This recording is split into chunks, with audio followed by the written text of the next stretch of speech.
Would you give up everything you own to save a stranger's life, even if it meant you might die? Marcus Brennan was about to find out the true cost of mercy, and it would change him forever. Arizona Territory, summer of 1876. The land stretched out red and endless under a sun that showed no mercy to man or beast. Crimson Canyon carved through the desert like a wound in the earth, its walls rising 100 feet high, painted in layers of rust and copper by centuries of wind and water. Marcus rode alone through that wasteland, 35 years old, lean as jerky, with eyes that had seen too much and a heart that felt too little. His horse Ranger was a brown mare 12 years old, the only companion he'd trusted since the plague took his family 5 years back. They moved slowly through the heat, Marcus's canteen half empty, his prospects even emptier. He'd been a cavalry scout once, before that a ranch hand, before that a husband and a brother. Now he was just a drifter running from memories that followed him like shadows searching for work that might make him forget even for a day what he'd lost. The sound came soft at first, a moan weak and distant carried on the desert wind. Marcus pulled Ranger to a stop, listened.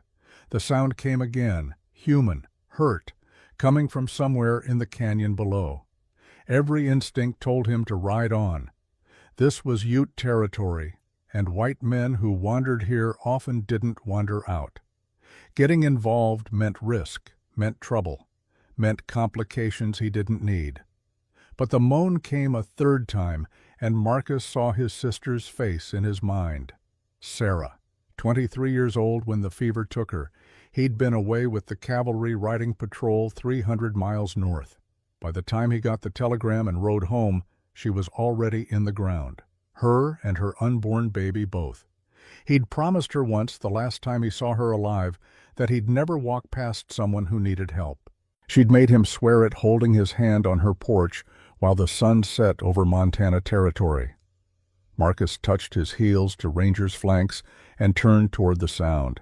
He found her by a dried creek bed where the water used to run before the drought. A woman, maybe late 20s, lying on her side with her leg wrapped in a crude bandage that had soaked through black with old blood. Her skin was bronze, her hair long and dark, her clothing. Ute traditional dress now torn and stained with dirt and worse things. Marcus didn't hesitate. He swung down from Ranger and dropped to his knees beside her. His cavalry training kicked in automatically. Check the wound first, check for breathing, check for shock. The woman's eyes fluttered open, dark eyes fever bright, filled with pain and something else. Fear, maybe? Or resignation? "Please," she whispered. "Help. I got you." Marcus said, his voice firm and steady. "You're going to be okay." He didn't know if that was true. The wound was bad. Gunshot to the thigh infection setting and the smell of it sharp even in the desert heat. She'd been here a while. Too long. Without help, she'd be dead by morning. Marcus pulled his jacket off and draped it over her. She was shaking despite the heat, her body fighting infection and losing. He uncorked his canteen and held it to her lips. She drank coughing, but she drank. "What happened?" Marcus asked, keeping his voice low and calm. The woman's eyes focused on him with effort. 3 riders she managed. White men. They took our horses, shot me. Took Kohana. "Who's Kohana?" "My brother. Where are your people?" She lifted one trembling hand and pointed east. "Red stones. 3 tall stones. That way." Marcus looked. He could just make out 3 massive red rock formations in the distance, maybe 5 miles off. That was the Ute border. Everyone knew it. Cross those stones, and you were in Ute land, subject to Ute law, at the mercy of Ute justice. Taking her there could get him killed. Leaving her here definitely would kill her. The choice wasn't really a choice at all. Marcus looked at his horse. Ranger was old, yes, but strong. Been with him through 3 territories and a dozen close calls. That horse was the only thing Marcus owned worth anything. The only thing that kept him mobile, kept him free, kept him alive in this brutal country. He looked back at the woman. She'd closed her eyes again, her breathing shallow. A memory flashed. Sarah on her deathbed, though he hadn't been there to see it. His imagination had filled in the details 1,000 times in the 5 years since. Her struggling to breathe, her calling for him not there, never there when it mattered. Marcus made his decision. He lifted the woman as gently as he could. She was light, too light. Her body wasted by days without food and water. She moaned as he moved her but didn't wake. Carefully, Marcus placed her on Ranger's saddle, steadying her with one hand. Then he took Ranger's reins and started walking. The sun hammered down as Marcus led his horse east toward the 3 red stones. Each step kicked up dust that coated his throat. His boots, already worn thin, began to rub blisters on his heels within the first mile. He didn't care. The woman drifted in and out of consciousness. When she was awake, Marcus talked to keep her focused. "What's your name, Ayanna?" she whispered. "I'm Marcus Brennan. You're going to be fine, Ayanna. Just hold on." "Why you help?" Her voice was so quiet he almost didn't hear. "I am Ute. You are white. We are enemy." Marcus kept walking, kept his eyes on those 3 distant stones. "I don't see enemies. I just see people. And you needed help. Most white men, not like you. Most white men didn't fail their family," Marcus said quietly. "I did. So now I don't walk past people who need help. Can't do it." Ayanna was silent for a long moment. Then, "You carry heavy heart. Every day." After a while, Marcus started humming, then singing low and off-key an old trail song his mother used to sing. Anything to keep the woman conscious, to keep himself moving to fill the terrible silence of the desert. The woman made a sound. It took Marcus a moment to realize she was laughing. Weakly, painfully, but laughing. "You sing terrible," she said. Marcus smiled despite everything. "My wife used to say that too. You two would have gotten along. Wife, she's gone. Long time now. I am sorry. Me too. Every day." They walked on. The sun began its descent toward the western horizon, painting the canyon walls in shades of orange and gold. The 3 red stones grew larger, closer. Marcus's legs burned. His throat was dust. He'd given Ayanna the last of his water an hour back, but he kept walking. As the sun touched the horizon, Ayanna stirred again. More alert this time, though still weak. "Stop," she said. "Please stop." Marcus halted immediately. "What's wrong?" She pointed to a cluster of plants growing in the shadow of a rock. "That plant. Purple flower. Pick it." Marcus looked. He saw a low-growing succulent with small purple blooms. "Why helps infection? I am healer. Trust me." Marcus picked several of the plants, careful of their spines. Ayanna showed him how to crush the fleshy leaves and apply the pulp to her wound. Her hands shook as she worked, but her movements were sure practiced. "Where'd you learn that?" Marcus asked, impressed despite himself. "My grandmother. She teach me medicine. I teach children in village." "You're a teacher." Ayanna nodded, a ghost of pride flickering across her pain-drawn face. "Important job. Keep knowledge alive." Marcus helped her secure the new poultice with strips torn from his shirt. Already the wound looked better, or maybe that was just hope talking. But the woman's eyes were clearer now, more focused. "You are a good man," she said, looking at him directly. "Why?" The question caught Marcus off guard. "I don't know about good. I'm just trying to be better than I was." What were you before Marcus started walking again, not answering immediately? Finally, someone who made mistakes. Someone who worked with bad people and told himself he didn't know better. Someone who wasn't there when his family needed him most. And now I'm trying to fix it, one choice at a time. They walked in silence for a while. Then Ayanna spoke again, her voice stronger. "The men who shot me, 3 riders. The leader, he has scar. Big scar shaped like X on his face." Marcus stopped walking. His blood went cold. An X. You're sure? Yes. You know him. Marcus's jaw tightened. Yeah, I know him. Garrett Cross. He's a slaver. Buys and sells people to work the railroads. I worked with him years ago when I was cavalry. Didn't know then what he really did. Or I told myself I didn't know. Same thing. Ayanna was quiet. Then he has my brother. He said they would sell Kohana. Like animal, rage flashed through Marcus hot and sudden. We'll get him back, I promise you that. First, Ayanna said quietly, we must get me home. Then we plan. Marcus nodded and kept walking. The 3 red stones rose before them, now massive pillars of sandstone that marked the boundary between white land and Ute land, between one world and another. The stones loomed overhead, each one 50 feet tall, standing like sentinels at the gates of a kingdom. Marcus paused at their base. This was the point of no return. Once he crossed this threshold, he was in Ute territory, subject to their laws, their customs, their justice. He could still turn back, leave Ayanna here and ride away. She'd pointed him to her people. They'd find her eventually. Probably. Marcus looked up at the woman on his horse. She'd saved his horse's life once today by teaching him about the medicine plant. She was a teacher, a healer, someone who kept knowledge alive. Someone's granddaughter, someone's sister, someone worth saving. Marcus led Ranger between the 3 stones. Beyond them, the land opened into a broad valley, and there, perhaps a mile distant, Marcus could see them.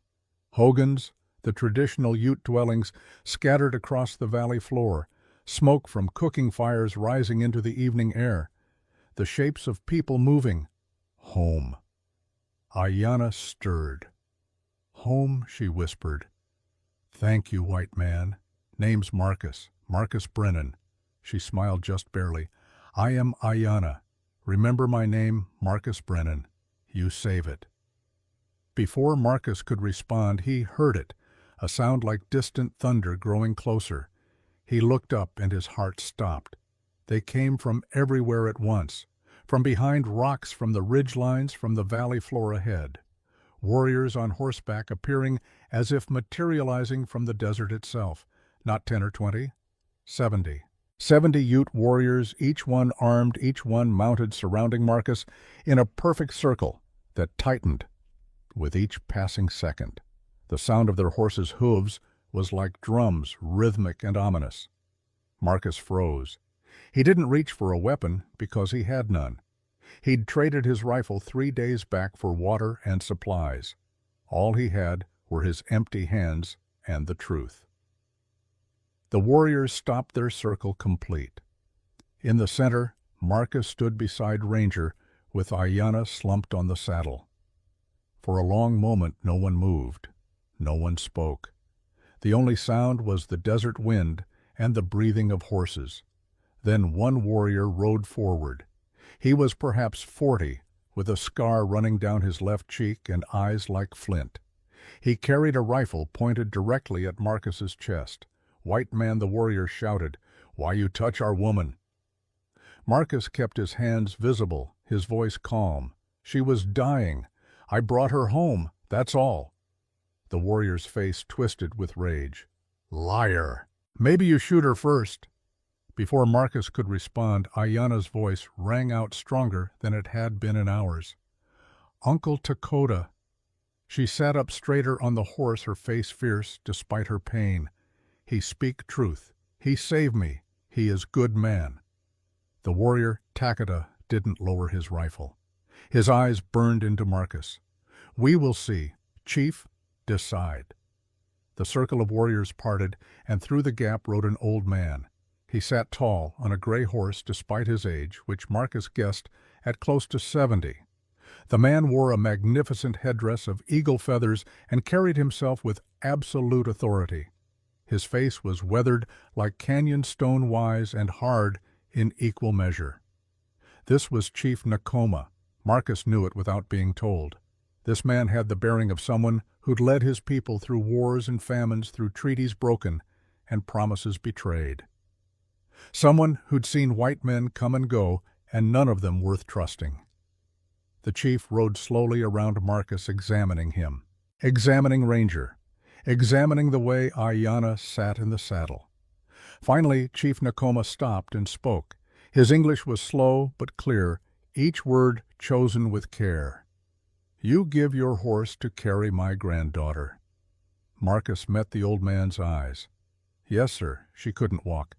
This is sacred gift in our law. You know what this mean?" "No, sir, I don't."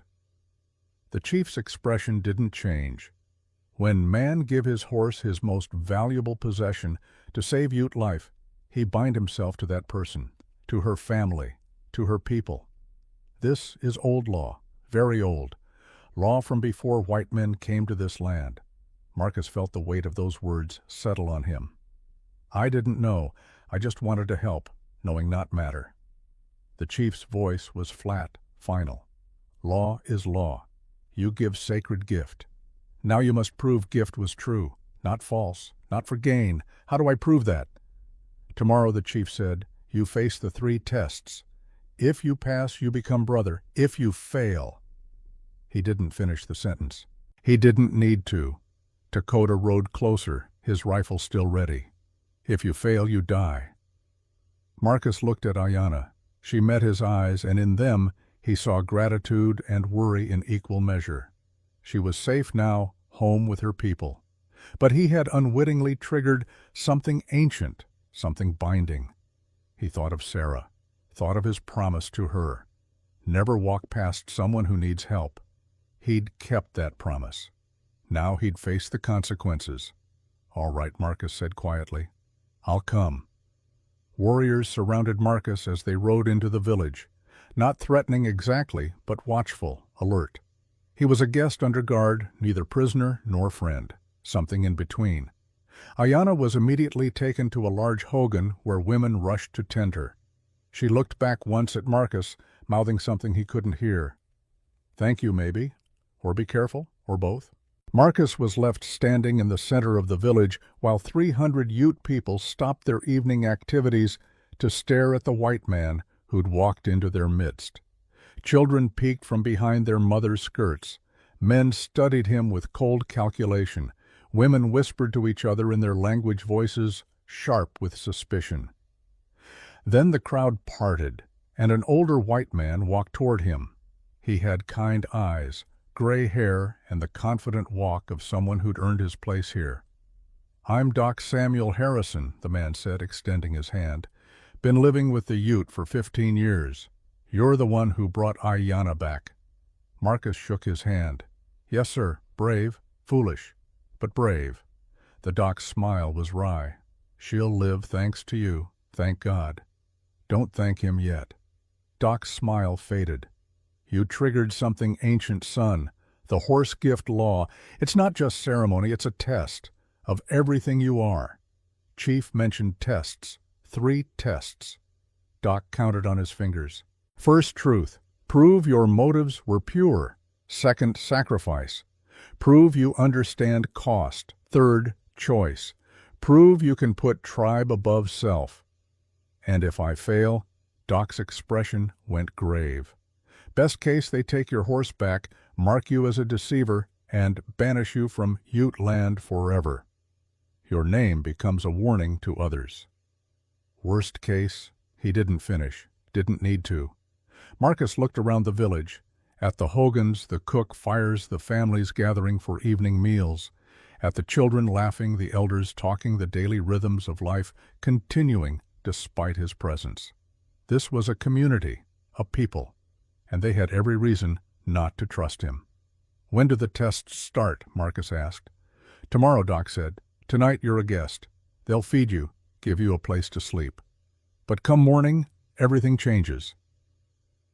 A commotion at the village entrance cut their conversation short. 3 riders approached on horses, white men dusty from travel. The lead rider had a scar on his face, a distinctive scar shaped like an X. Marcus's blood turned to ice. Garrett Cross had found him. Dakota and several warriors rode to intercept the newcomers. Voices rose, though Marcus couldn't make out the words. He saw Garrett point in his direction. saw the man's face split into a cold smile. Doc whistled low. Damn. That's Garrett Cross, slaver. Bad news. You know him. Marcus's voice was barely a whisper. Yeah, I know him. We worked together once, before I knew what he really was. Or before you admitted it to yourself. Marcus didn't answer. Couldn't answer. Because Doc was right. Garrett and his men were escorted into the village, technically, guests like Marcus, but clearly unwelcome. As Garrett passed Marcus, he spoke just loud enough for Marcus to hear. Well, Marcus Brennan, didn't expect to see you here. Turned native, have you?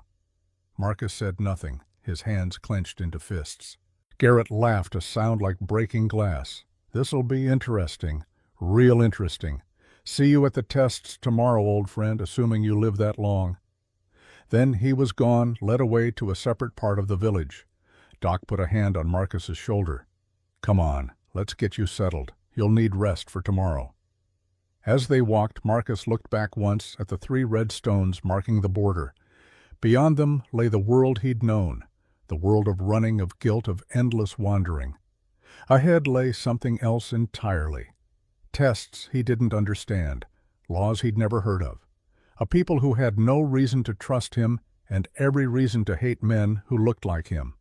And somewhere in this village, a woman named Ayanna who believed he was good, who'd called him brother without knowing him. Marcus touched the empty holster at his hip. No gun, no protection. Nothing but the truth of why he'd come and the promise he'd made to a sister 5 years dead. It would have to be enough. Dawn broke cold over the Ute village. Marcus woke in the small hogan they'd given him, his body stiff from sleeping on unfamiliar ground.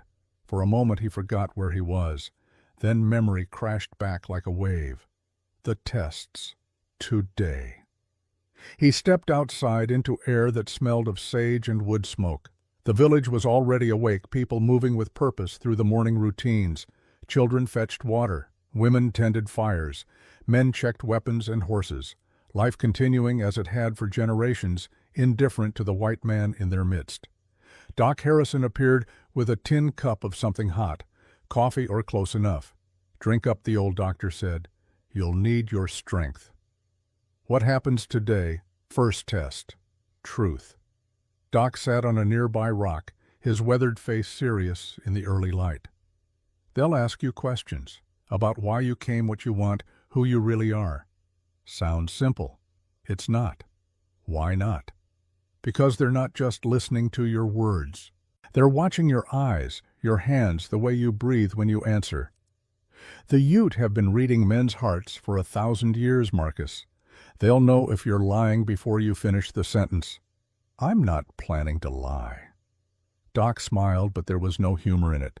Everyone lies, son, even to themselves, especially to themselves. That's what this test reveals, the lies you tell yourself about who you are and why you do what you do. Before Marcus could respond, a young warrior appeared. He was maybe 19 with eager eyes and the lean build of someone still growing into manhood. He addressed Marcus in halting English. Chief Nakoma call you. Time for test. Come. Marcus drained the coffee and followed. They led him to a clearing at the village center where a circle of stones had been arranged, each one large enough to sit on. 5 elders waited there already. Chief Nakoma in the center, his face unreadable. Takota, the warrior who'd held a rifle on Marcus yesterday, his suspicion still evident. A woman elder with kind eyes and silver hair, her presence radiating calm wisdom, and 2 others Marcus didn't recognize. Behind them, the entire village gathered. 300 people forming concentric rings around the stone circle. This was public, Marcus realized. Whatever happened here, everyone would witness it. Ayanna stood near her grandfather. She'd been cleaned up, her leg properly bandaged, and though she leaned on a wooden crutch, her eyes were bright and alert. She caught Marcus's gaze and gave the smallest nod. Encouragement, maybe, or solidarity. Garrett Cross stood on the opposite side of the circle with his 2 men arms crossed, a smirk playing at his lips. He'd come to watch Marcus fail. Marcus was directed to sit on a stone in the circle's center. He felt exposed, vulnerable, every eye upon him. The morning sun climbed higher, heating the back of his neck. Chief Nakoma stood. The murmuring crowd fell silent instantly. Marcus Brennan, the chief's voice carried across the clearing without shouting. Today, you face first test. Test of truth. We ask question. You answer from heart, not from head. If we feel lie, if we sense deception, you fail. You understand, I understand. Good. The chief sat back down. We begin. The female elder spoke first. Her voice was gentle but penetrating. Why you in Ute territory, white man? What you seek here? Marcus took a breath. I wasn't seeking anything. I was passing through looking for work. Ranch work, horse-breaking scouting, anything honest. Why not go to Fort Dakota's voice was sharp. White men there give you work. Why travel through our land? Because forts remind me of things I'd rather forget. Marcus met Dakota's eyes. Easier to be alone out here than surrounded by soldiers asking questions about the war. What things you want, forget people I failed. Orders I followed that I shouldn't have. A life that ended because I wasn't there. Your family. The female elder's tone softened. The ones you lost, Marcus nodded, not trusting his voice. Tell us about them, she said. Tell us true. The words came harder than Marcus expected. My sister Sarah. She was 23 when she died. Plague took her in 1871 up in Montana Territory. I was away with the cavalry riding patrol 300 miles north. By the time I got word and rode home, she was already buried. Her and her unborn baby both. The crowd was utterly silent. Even the children seemed to sense the weight of this moment. She was alone, the female elder asked. Number. Her husband Daniel was there. He was a good man, tried everything. But the doctor was in the next county, wouldn't come because we couldn't pay enough. So she died in their cabin with just him holding her hand, and I never got to say goodbye. Marcus's throat tightened. Never got to say I was sorry for all the times I was a hard-headed older brother. Never got to tell her I loved her. Never got to keep the last promise I made her. What promise? Chief Nakoma leaned forward. Before I left for that patrol, Sarah made me promise something. She was standing on her porch, pregnant, happy, and she looked at me and said, Brother, promise me you'll never let someone die when you can help them. Promise me. She made me swear it on our mother's grave. And you keep this promise, I try. Marcus looked up at the chief. When I found Ayanna dying in that canyon, I thought of Sarah. For a second, just a second, I thought maybe this time I could save my sister. But then Ayanna woke up and talked to me, and she became her own person. Not my sister, just a woman who needed help. And I helped her because it was right. Because I'd promised Sarah. Because I couldn't walk away and still call myself a man. Dakota spoke, his voice cold. So you save Ayanna to feel better about failing your sister, to ease your guilt. Marcus turned to face him. Maybe at first. But guilt's a poor reason to save someone's life. I kept walking because Ayanna deserved to live. Not because it would make me feel better. It won't. Nothing will. But at least I kept my word. The female elder studied him for a long moment. You carry much sorrow, white man. Why you not end your own life? Many men with such pain choose death. The question shocked Marcus. He'd never spoken it aloud, but yes, he'd thought about it. In the dark nights alone on the trail. In the empty hours when memory pressed too hard. Because, he said slowly, that would make Sarah's death meaningless. She died believing I'd keep my promise. If I quit, if I give up, then her last words were wasted on a coward. I won't do that to her memory. Chief Nakoma raised his hand. The crowd stirred, people whispering. Then the chief spoke again, and his words cut through Marcus like a knife. Garrett Cross say he know you. Say you used to work together. This true? The moment Marcus had been dreading. Yes. Tell us about this. Marcus's jaw tightened. 5 years ago, I was a cavalry scout out of Fort Defiance. We worked with traders, sometimes men who supplied goods to the forts and settlements. Garrett was one of them. I thought he was just a merchant, thought he dealt in horses and supplies. But he did not. The chief's eyes were penetrating. Number. He dealt in people.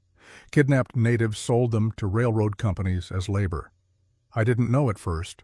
Or Marcus forced himself to speak the bitter truth. Or I didn't let myself know. I saw things, heard things, but I told myself it wasn't my business, that I was just following orders, just doing my job. When did you learn truth? 3 years ago. I saw him loading Navajo prisoners into a wagon. Men, women, children, chained. I asked what he was doing. He laughed and told me straight out. Said they'd work the railroad until they died, and there were always more where they came from. What did you do? I quit the cavalry that day, walked away from my commission, my pay, everything. But by then, the damage was done. I'd helped him even if I didn't know it. I'd escorted his wagons, protected his camps, provided him cover. Marcus looked at Garrett, who was still smiling.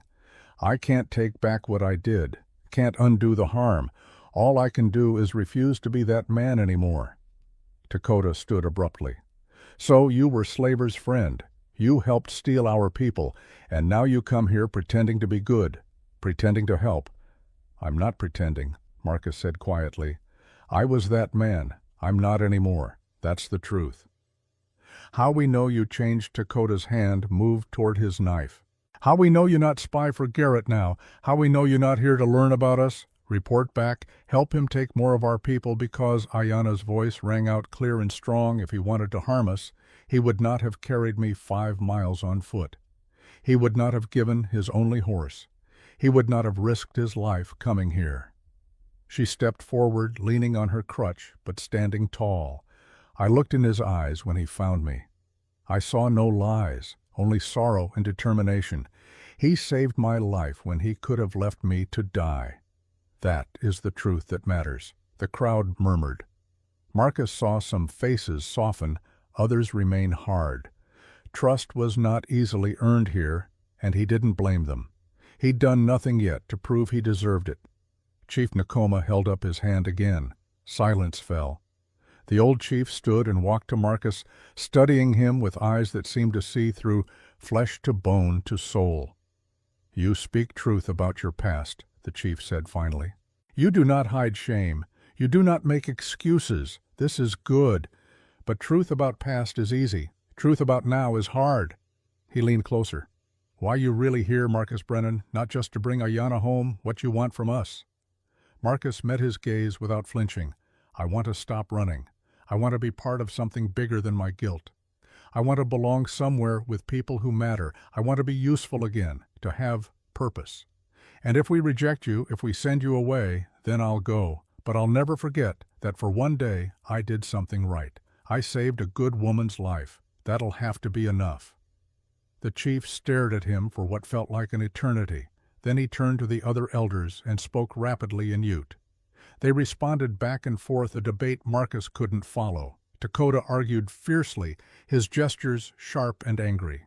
The female elder spoke more quietly, but with evident conviction. The other two added their voices. Finally, Chief Nakoma turned back to Marcus. We have decided. Your eyes do not lie. Your shame is real, but so is your change of heart. You have passed test of truth. The crowd erupted in sound. Some cheered, some shouted in protest, some simply talked among themselves. Garrett laughed loudly from his position across the circle, but Chief Nakoma wasn't finished. He raised his hand once more, and quiet returned. 1 test passed, he said. 2 remain, and next test is harder, much harder. Tomorrow you face test of sacrifice. Rest today. Eat, prepare. Tomorrow we see what you truly willing to give. Marcus bowed his head in acknowledgement. When he looked up, Ayanna was smiling at him through tears. Dakota still glared, but perhaps with slightly less hostility. Doc Harrison gave him a subtle nod from the crowd. Only Garrett looked disappointed. The slaver caught Marcus's eye and mouthed words across the circle. This isn't over, no, Marcus thought. It's just beginning. They gave Marcus freedom to walk the village that afternoon. Not complete freedom, a young warrior named Tawa shadowed him wherever he went. But he could move, could explore, could breathe air, not thick with judgment. He found himself drawn to where children played near the stream. 5 or 6 of them laughing as they splashed in the shallow water, their joy untouched by the adult world of tests and suspicion and old wounds.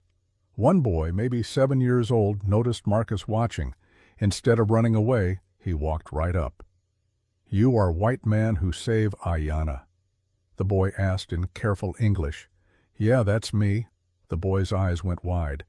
"You are hero." Marcus couldn't help but smile. "I don't know about that. My grandmother say you walk very far. Carry her on your horse. She say you have strong heart." Other children gathered now, curiosity overcoming caution. They peppered Marcus with questions. Where did he come from? Did he know how to shoot? Could he teach them English words? Had he ever fought a bear? Marcus answered as best he could, and found himself relaxing for the first time since entering the village. These children didn't care about his past or his guilt. They just saw a stranger with stories, and stories were precious currency in any culture. "Can you teach us white man's song?" one little girl asked. "I'm a terrible singer," Marcus warned. "Ayanna say same thing," the girl laughed. "Teach us bad singing." So Marcus taught them a silly camp song he remembered from childhood, something about a frog and a log, and a whole lot of rhyming nonsense. The children loved it, their laughter bright and pure in the afternoon sun. He didn't notice Ayanna approaching until she spoke. "You are good with children." Marcus straightened suddenly, self-conscious. "They're easier to talk to than adults. They don't judge as hard." Ayanna smiled. "Come, walk with me. I want to show you something." She led him to the edge of the village where a small garden grew in carefully tended rows. Dozens of plants Marcus didn't recognize, each one labeled with small stones painted with Ute symbols. "This is my medicine garden," Ayanna explained, moving slowly on her crutch. "Each plant has purpose. This one for fever, this one for wounds, this one for pain. My grandmother taught me, now I teach others. It's beautiful. Knowledge is beautiful." Ayanna touched a leaf gently. "White man doctors, they have pills and powders. We have this. 1,000 years of knowing what works, what heals, what saves lives. Both ways good, both ways important." Marcus studied the garden, impressed by the care and organization.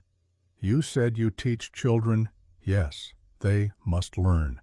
If knowledge dies with old people, tribe loses part of itself. So I teach children about plants, about healing, about keeping our ways alive while also learning new ways." She looked at him directly. "That is why I understand you. You try to keep promise to your sister.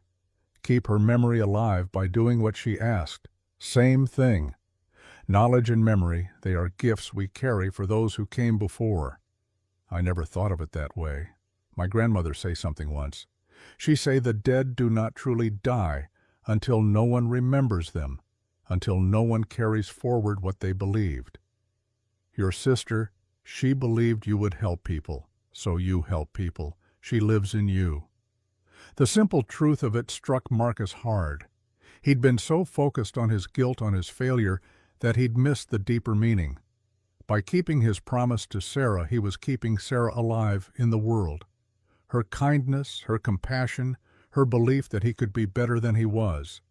"Thank you," he said quietly, "for understanding." "Tomorrow will be harder," Ayanna said, her voice dropping. "Test of sacrifice. You should know what it means. Tell me." She hesitated, then spoke. "Our law says you must prove that your gift of the horse was true sacrifice, not easy giving. They will ask you to sacrifice something else, something precious. And you must give it freely or you fail. What will they ask for?" Ayanna shook her head. "I do not know. That is for chief and elders to decide." "But Marcus," she gripped his arm, her eyes intense, "know this? They will test your heart's deepest place, the place where you hide your fears. Be ready." Before he could respond, Tawa, his shadow guard, appeared. "Marcus Brennan," he said, "Garrett Cross wants to speak with you, at edge of village. Will you come?" Marcus exchanged a glance with Ayanna. She nodded slightly. "Be careful." "Always am."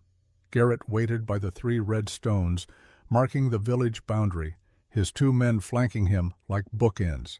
He was smoking a thin cigar, relaxed as a cat in sunshine.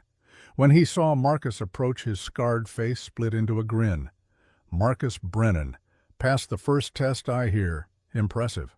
Didn't think you had it in you to be that honest about our time together. What do you want, Garrett? Straight to business. I like that." Garrett blew smoke into the desert air. "I want to make you an offer, friend to friend." "We're not friends." "No. We were once. Made good money together, you and me. You provided security. I provided goods. Simple arrangement. You kidnapped people and sold them like cattle." Garrett shrugged. "Semantics. Point is, we had a good thing going until you got squeamish. Now look at you, playing Indian, trying to join their little tribe, pretending you're some kind of hero. It's pathetic." Marcus's fists clenched. "Get to the point. The point is this." Garrett stepped closer, his voice dropping. "I have Kohana, Ayanna's brother. Got him tucked away safe at Fort Defiance. Gonna sell him to a railroad company in 3 days. Unless you want to make a deal." Marcus's blood went cold. "What kind of deal?" "Simple. You for him. Fair trade, really. Former cavalry scout like you know fort layouts, supply routes, patrol schedules. Railroad men would pay good money for that intel, way more than they'd pay for one scrawny Ute boy. You want me to betray military intelligence. I want you to save that boy's life. But if you want to call it betrayal, sure." Garrett grinned. "Or you can stay here, play your little games with these tests, and in 3 days Kohana gets sold to a railroad crew that'll work him till he dies. Your choice. Why should I believe you even have him? Because I do. And because deep down, you know I'm not lying. You know what I am, Marcus. You always did. That's what really eats at you, isn't it? That you knew and you looked the other way." The words hit home because they were true. Marcus had known, or suspected, or willfully ignored the signs. "I'm not that man anymore," Marcus said. Garrett laughed. "People don't change. Not really. You can play dress-up with these Indians, speak their language, follow their rules, but you're still Marcus Brennan, failed cavalry scout who couldn't even save his own sister, still the same coward who ran away from responsibility." Marcus stepped forward, jaw tight. "I'll get Kohana back, but not by dealing with you. Never again. Then he's as good as dead." Garrett flicked his cigar away. "See you at tomorrow's test, Marcus, assuming you pass it, which I doubt." Marcus turned and walked back toward the village, Garrett's laughter following him like smoke. His mind raced. If Garrett truly had Kohana, the boy was in real danger, but making a deal with the devil wouldn't save anyone. It would just create more victims. There had to be another way. As the sun set over the Ute village, painting the sky in shades of orange and red, Marcus sat outside his hogan and thought about sacrifice, about what he'd be asked to give up tomorrow, about whether he had anything left worth giving. Somewhere in the village, drums began to beat. A ceremony, or maybe just evening music. The sound was hypnotic, ancient, connecting past to present to future. Marcus thought of Sarah, thought of Ayanna, thought of Kohana, chained somewhere in Fort Defiance, waiting for rescue that might never come. Tomorrow would bring the second test. And somehow Marcus knew it would break him or remake him. There was no middle ground left. He watched the stars emerge one by one in the darkening sky. And he waited for dawn. Marcus barely slept. When the first light crept over the canyon walls, he was already awake, sitting outside his hogan, watching the village come to life. His mind kept circling back to Garrett's words. Kohana, chained in Fort Defiance. 3 days until he'd be sold. 3 days to do something impossible while trapped here by ancient laws he barely understood. Doc Harrison found him as the sun cleared the horizon.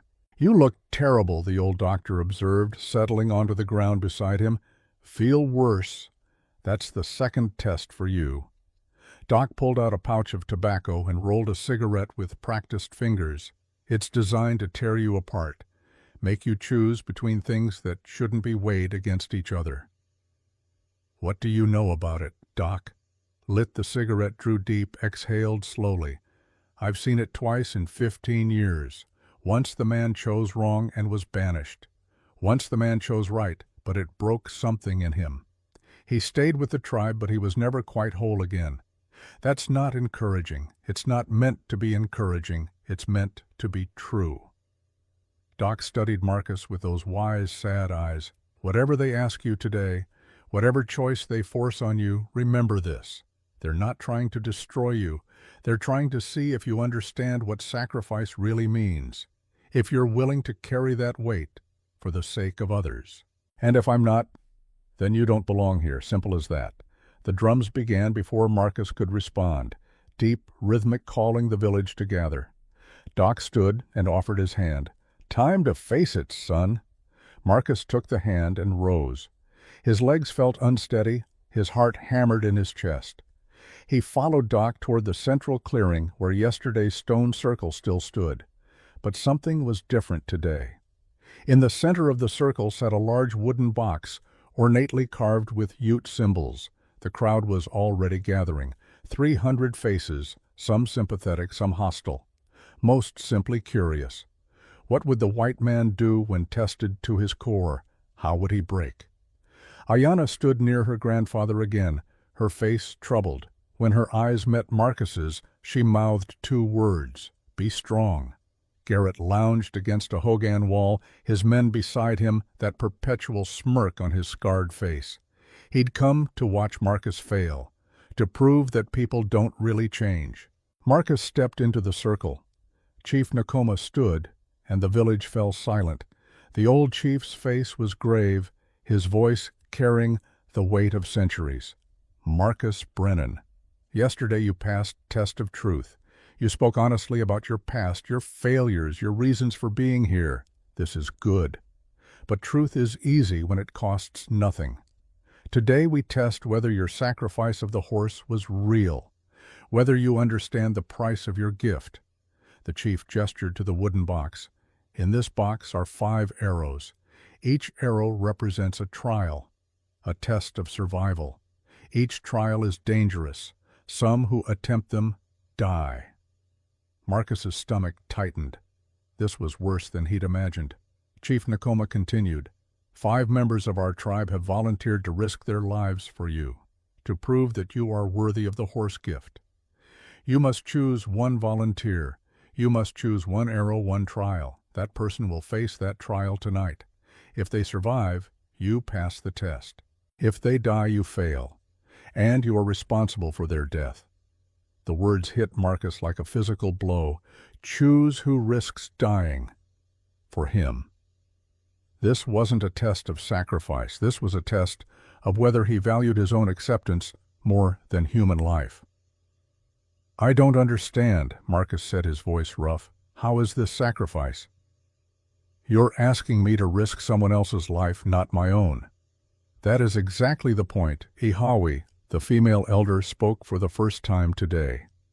"Easy to give your own horse, easy to risk your own life, but to allow another to suffer for you, to accept that your presence here cost someone else danger.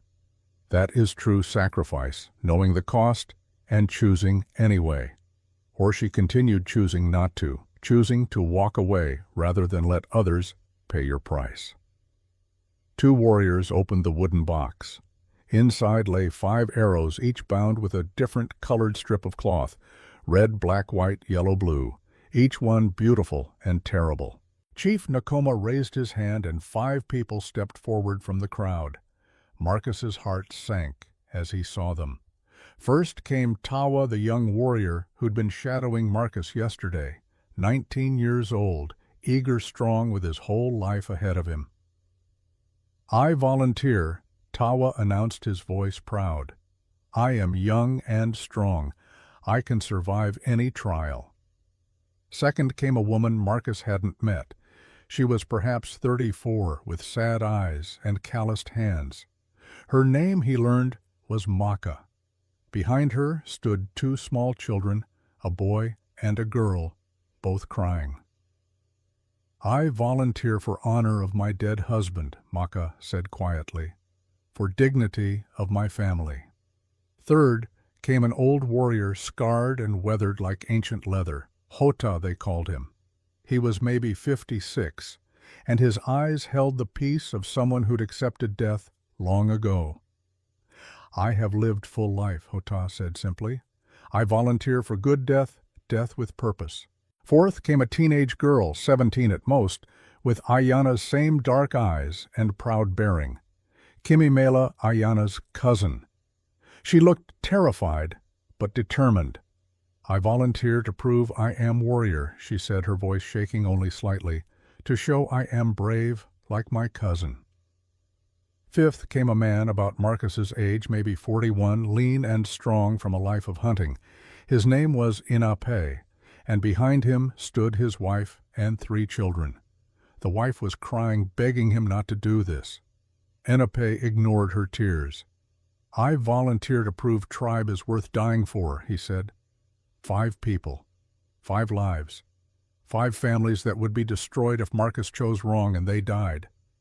Marcus looked at each of them, really looked, saw their humanity, their courage, their fear. These weren't abstract concepts. These were people who'd lived and loved and hoped, people with mothers and children and dreams, and he was supposed to choose which one might die for him. Chief Nakoma lifted the first arrow, the one bound with red cloth. This is trial of Devil's Rapids. You must cross the rapids at night when the water runs fastest and the rocks are hidden. Many have tried. Most drown. Last man who attempted this died 3 years ago. His body was found 2 miles downstream. Tawa stood straighter, trying to look confident, but Marcus saw the fear in his eyes. The chief lifted the second arrow bound in black.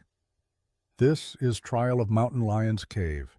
You must enter the cave where the mother lion guards her cubs. Go to the deepest chamber and bring back a white stone from there. The lion will attack. She has killed 2 warriors in my lifetime. Maka's children wailed louder. Their mother held her head high, but her hands trembled. The third arrow, white cloth. This is trial of White Mesa Cliff. You must climb the cliff face with no rope, no help. The rock crumbles easily. Many have fallen.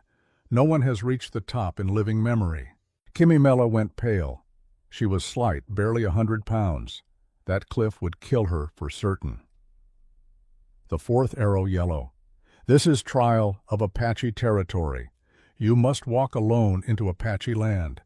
They killed 3 of our people last spring in a border dispute. You must ask for peace and bring back proof they agree. They may kill you on sight, or torture you first. Enape's wife collapsed to her knees, sobbing. His children clung to her. The 5th arrow, blue. This is trial of rattlesnake bite. You will allow a rattlesnake to bite you. Our medicine will try to save you. Sometimes it works. Sometimes it does not. Last woman who took this trial died slowly over 3 days in great pain. Hota nodded calmly, as if this was exactly what he expected. Chief Nakoma laid all 5 arrows on the ground in front of Marcus. Now, he said, you must choose. 1 volunteer, 1 arrow, 1 trial. Tonight, when the sun sets, that person will face that trial. Their fate is in your hands. The crowd waited. 300 people watching to see what Marcus would do. Would he choose the old man because he'd lived a full life? The young warrior because he was strong, the widow because she volunteered freely, the girl because she wanted to prove herself, the father because he seemed most capable. Each choice was a different kind of murder dressed up as logic. Marcus stared at the 5 arrows. His mind raced through every possible calculation. Tawa was young and strong, but inexperienced. The rapids would kill him. Maka was brave, but had children who needed her. Any trial could make them orphans. Hota was ready to die, but choosing him because he was old felt like declaring his life had less value. Kimimela reminded him painfully of Sarah, young and determined, and so very fragile. Enape had a family, a wife who loved him, children who needed their father. There was no right answer. Every choice led to potential death. Every choice meant carrying the weight of that death for the rest of his life. Marcus thought of Sarah, thought of the guilt he'd carried for 5 years, the crushing weight of failing someone he loved. Now they wanted him to deliberately risk another person's death, to choose who would pay the price for his acceptance into their tribe. He couldn't do it. He wouldn't. Marcus stood slowly. The crowd leaned forward, waiting for his choice. Garrett smiled already. Tasting victory. Even Ayanna looked worried, uncertain what Marcus would do. Chief Nakoma Marcus said, his voice clear and steady. "Elders, people of the Ute, I can't choose." Murmurs rippled through the crowd. Takota stood abruptly. "You refuse the test, then you fail." "No," Marcus said. "I'm not refusing. I'm offering something different." "Speak," Chief Nakoma commanded. Marcus took a deep breath. "If someone has to face these trials to prove I'm worthy, then let it be me, not them. I'll face all 5 trials myself, tonight." The crowd exploded in shocked voices. People shouted, argued, gestured wildly. Warriors jumped to their feet. Even the elders looked stunned. Through the chaos, Marcus's voice rose. "I won't choose which of these good people dies in my place. I won't carry another death on my conscience. If there's a price to pay for what I did for saving Ayanna for coming here, then let me pay it. Let the cost fall on me where it belongs." Takota pushed through the crowd to face Marcus directly. "This is not how the test works. The law says 1 volunteer, 1 trial. You try to cheat by claiming you will do something impossible. You will die attempting 5 trials in 1 night. This proves nothing except that you are a fool." "Then I'm a fool," Marcus said quietly. "But I'm a fool who won't let others die for me. I've failed too many people already. I won't add these 5 to that list." Tawa stepped forward. "But Marcus, this is madness. You cannot survive 5 death trials." "Maybe not. But I'd rather try and fail than choose which of you doesn't come home to your family tonight." Maka was crying now. "You would die for strangers, for people you barely know." Marcus looked at her children, at all 5 volunteers. "You're not strangers. You're people. You have lives, families value. And asking me to gamble with that value just to join your tribe, that's a price I won't pay, not with your lives." Ehawi, the female elder, stood. Her voice cut through the noise. "The law does not specifically say the person being tested cannot offer himself. The law says there must be someone willing to face the trial. Marcus is willing." Takota whirled on her. "But 5 trials, all in 1 night. This is death. He mocks at our law by offering to do the impossible." "Perhaps," Ehawi said calmly. "Or perhaps he shows us something we have not seen before, a heart that refuses to harm innocents even when given permission to do so, even when the harm is called honor or duty or law." The 5 volunteers were talking among themselves now. Hota approached Marcus and placed a weathered hand on his shoulder. "You are brave, fool. I respect this, but you will die, maybe. But I'll die knowing I didn't choose which of you died instead. That's worth something to me." Kimimela came next, tears streaming down her young face. "You were going to choose me, were you not? Because I remind you of your sister? You would have chosen me to spare the others." Marcus couldn't lie. Maybe. I don't know. I couldn't think clearly. All I could see were 5 people who deserved to live, and me having to pick one who might not. I couldn't do it. Chief Nakoma raised his hands. The crowd slowly quieted. The old chief's face was unreadable as he studied Marcus for a long moment. "Marcus Brennan," he said finally, "in all the history of our people, no man has ever offered to face all 5 death trials alone.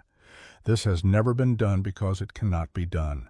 You will die in the first trial or the second. You will not complete 5. This is certain. I understand. Do you—" The chief stepped closer. You say you will not let others die for you, but if you die attempting this, you still fail the test. You still do not join the tribe. Your death serves no purpose except to ease your own conscience. Is that not selfishness of a different kind? The question struck home. Was this just another form of guilt, another way of punishing himself for Sarah's death? Was he choosing impossible sacrifice not out of nobility, but out of self-destruction? Marcus didn't have a good answer. Maybe you're right. Maybe this is just me finding another way to fail. But I'd rather fail trying to do right than succeed by doing wrong. Choosing one of those 5 people to risk their life for my acceptance, that's wrong. I know it in my bones, so I won't do it. Chief Nakoma turned to the other elders. They formed a tight circle, speaking rapidly in Ute. Marcus couldn't understand the words, but he could read the body language. Takota argued fiercely, his gestures sharp and angry. Ihawi spoke more quietly, but with conviction. The other 2 elders debated between themselves. The 5 volunteers stood together, watching Marcus with a mixture of gratitude and concern. Their families gathered around them, holding them close, relieved they might be spared, but worried about what would happen next. Garrett pushed through the crowd. "This is ridiculous," he shouted. "The white man's making a mockery of your laws. He knows he can't do 5 trials. He's just stalling, trying to avoid the test entirely. You want him to choose Garrett Cross." Takota turned on the slaver. "You want him to send one of our people to possible death. I want him to follow your rules or get out." Garrett's face was red with anger. "He's playing you all for fools." Or Ayana's voice rang out clear, "He is showing us what honor really looks like. What it means to put others before yourself. What it means to refuse to cause harm, even when allowed to." She limped forward on her crutch, addressing not Garrett, but her grandfather and the elders. "You made this test to see if white man understands sacrifice. He understands. He understands so deeply that he refuses to make others sacrifice for him. Is that not the ultimate proof of his heart?" Pretty words, Garrett sneered. "But the law is the law. The law serves the people, not the other way around," Ihawi said sharply. "And sometimes the law reveals truths we did not expect." The elders' debate continued for what felt like hours, but was probably only minutes. Finally, Chief Nakoma broke away from the group and stood before Marcus once more. The entire village held its breath. Marcus Brennan, the chief's voice was solemn but not harsh. "The elders have made decision." Marcus braced himself for rejection, for failure, for death. "You have shown us something rare," the chief continued. "Something we have not seen in our lifetimes. A white man who refuses to let others pay the cost of his choices, who would rather die than cause harm to innocents." The crowd was utterly silent. Even the children had stopped crying. "The trials exist to reveal the heart," the chief said, "not to cause death, not to prove strength or courage, but to show what a man values more than his own survival, his own comfort, his own desires. You have shown us. You value the lives of 5 strangers, 5 Ute people you barely know, more than you value your own acceptance into our tribe, more than you value your own life. A man who chooses certain death over possible harm to others has shown his heart completely. No further test is needed." Marcus couldn't breathe. Was this acceptance or rejection? Chief Nakoma placed both hands on Marcus's shoulders. "Test of sacrifice is passed. Not because you are strong enough to do 5 trials, but because you would rather die than let others do even 1. This is the sacrifice we sought to see, the willingness, the refusal to place your needs above innocent lives." The verdict hit Marcus like a wave. He'd passed. By refusing to play the game, by choosing the impossible over the immoral. Around him, the crowd erupted. Some cheered, some protested, some simply stared in disbelief. The 5 volunteers rushed forward, embracing Marcus, thanking him with tears and laughter. Their families joined them, a mass of grateful people surrounding the white man who'd refused to risk their loved ones. Takota stood apart, his face a mix of emotions, Marcus couldn't read. Finally, the warrior approached. "You are either bravest man I ever meet," he said slowly, "or craziest." "Maybe both. Probably both," Marcus admitted. Dakota extended his hand. "I was wrong about you, white man. I thought you come to take from us, but you only give. You give horse. You give safety to Ayanna. And today you give dignity to 5 families by refusing to gamble with their lives. You are worthy." The handshake was firm, and Marcus saw in Dakota's eyes something he hadn't seen before. Respect. Maybe even the beginning of friendship. Doc Harrison pushed through to clap Marcus on the back. "Well done, son. That took more courage than any physical trial ever could. I didn't feel courageous. I just couldn't choose. That's what made it courageous, doing the right thing even when it's impossible, especially when it's impossible." Ayanna was the last to reach him, her eyes bright with tears. "You did it," she said simply. "You showed them who you really are. I don't even know who I really am anymore. You are a man who keeps promises, who protects innocence, who refuses to let others suffer for his mistakes." She smiled through her tears. "You are a good man, Marcus Brennan. My grandfather sees it, my people see it, I see it." Before Marcus could respond, Chief Nakoma's voice rang out again. "Marcus Brennan, one test remains. Tomorrow you face test of choice, but tonight we feast. We celebrate man who taught us that sometimes the greatest strength is refusing to use it against others." The crowd began to disperse, people heading to prepare for the evening celebration.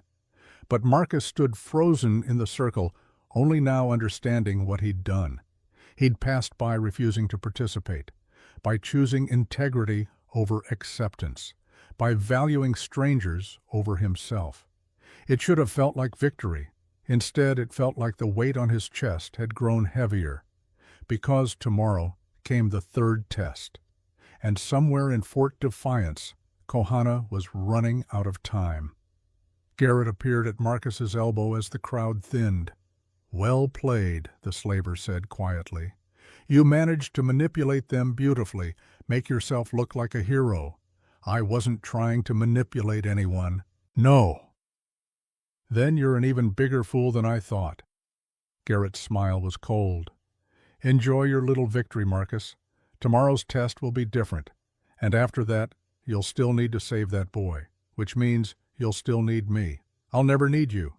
Keep telling yourself that. Time's ticking. 2 days left before Kohana gets sold. You better hope your new tribe friends can help, because they're his only chance now." Garrett walked away, leaving Marcus alone in the empty circle. The sun had moved past its peak afternoon shadows stretching across the desert. Tomorrow would bring the final test. And then, one way or another, Marcus would have to find a way to save Kohana. But tonight, he'd proven something to himself.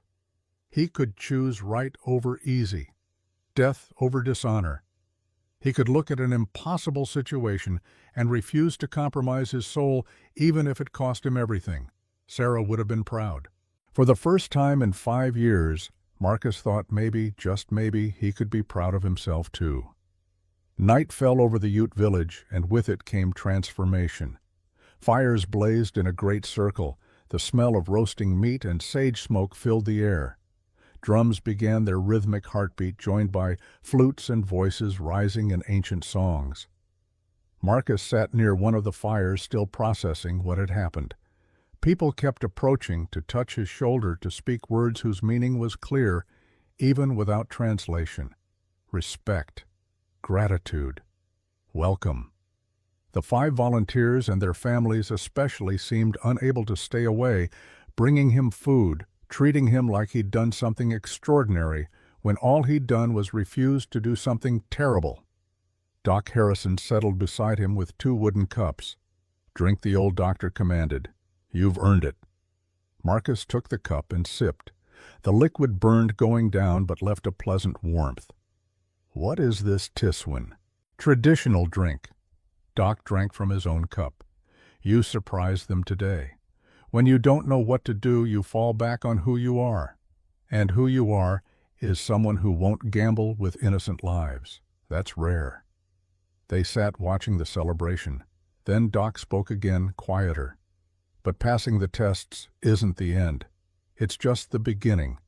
Whatever you're planning for Kohana, it's going to be dangerous. I know, so what are you going to do? Marcus stared into the fire. I don't know yet, but I made Ayanna a promise.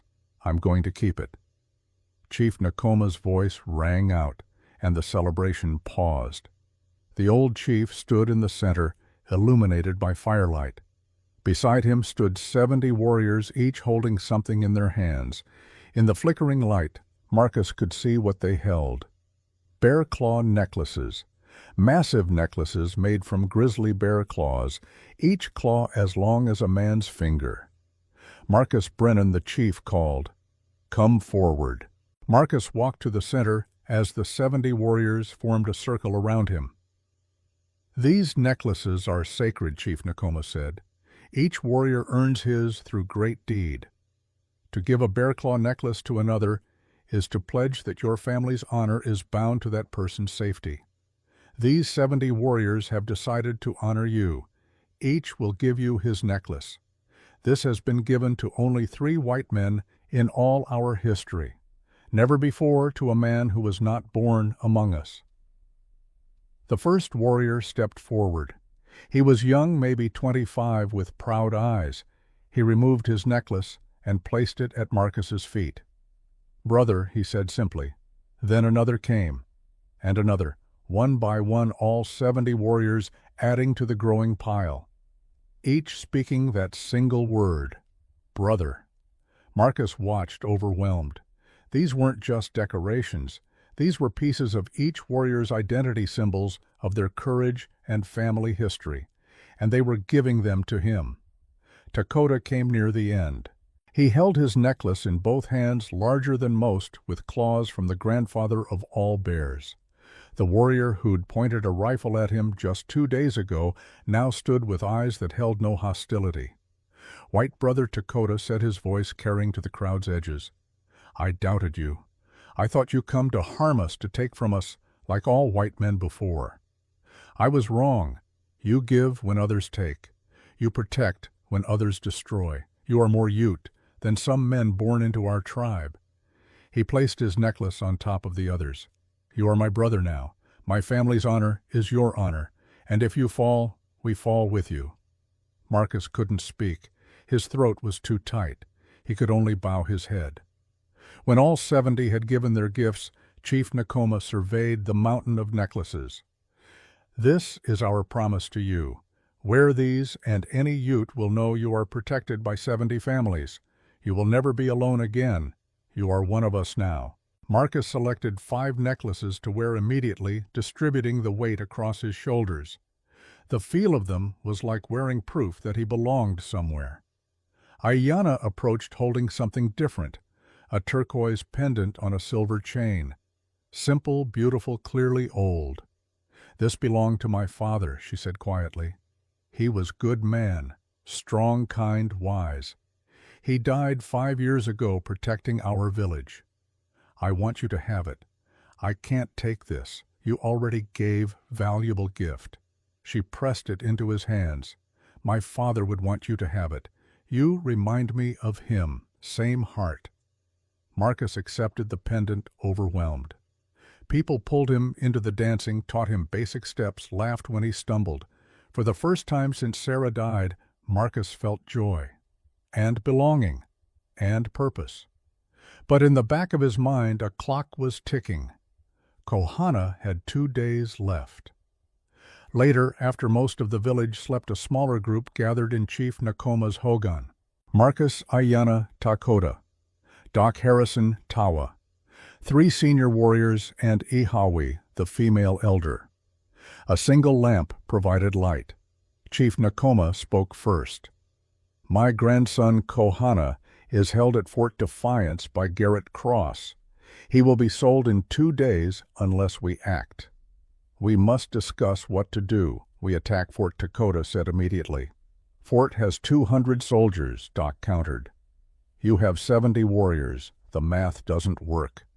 The group fell into heated debate. Different warriors proposed different plans, voices rising.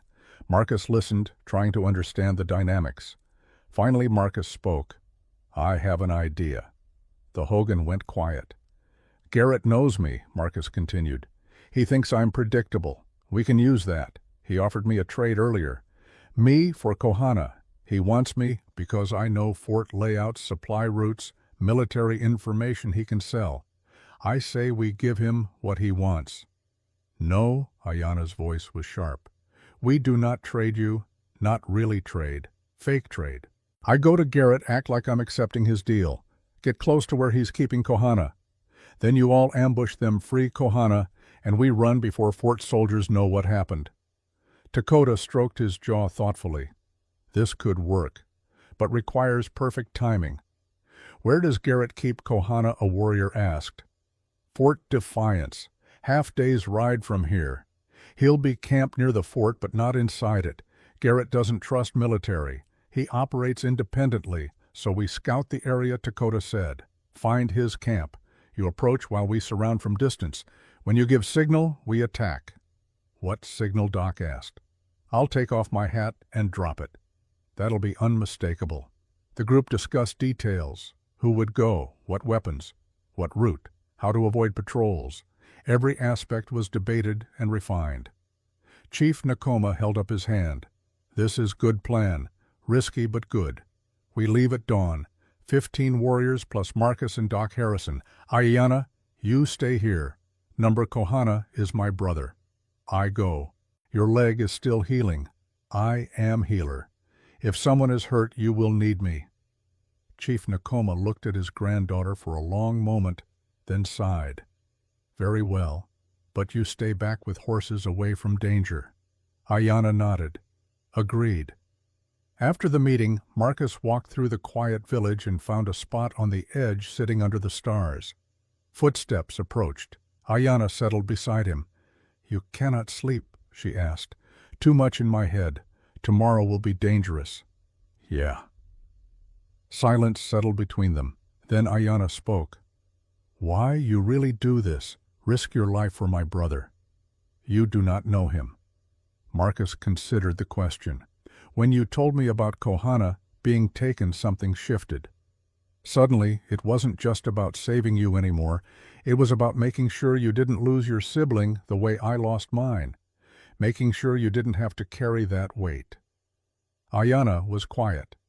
"Then you carry much sorrow, Marcus Brennan. Too much for one man. Most days it feels that way. But you use sorrow to do good, to help others. That is strength, not guilt." Marcus wanted to believe her. "Can I ask you something?" Ayana said. "Sure." "When you are with us being Ute brother, do you feel like yourself? Or do you feel like you are pretending?" The question cut deep. "I feel more like myself than I have in 5 years. Being here with your people, it's like finding a part of me I didn't know was missing. But I also feel like I'm stepping into someone else's life.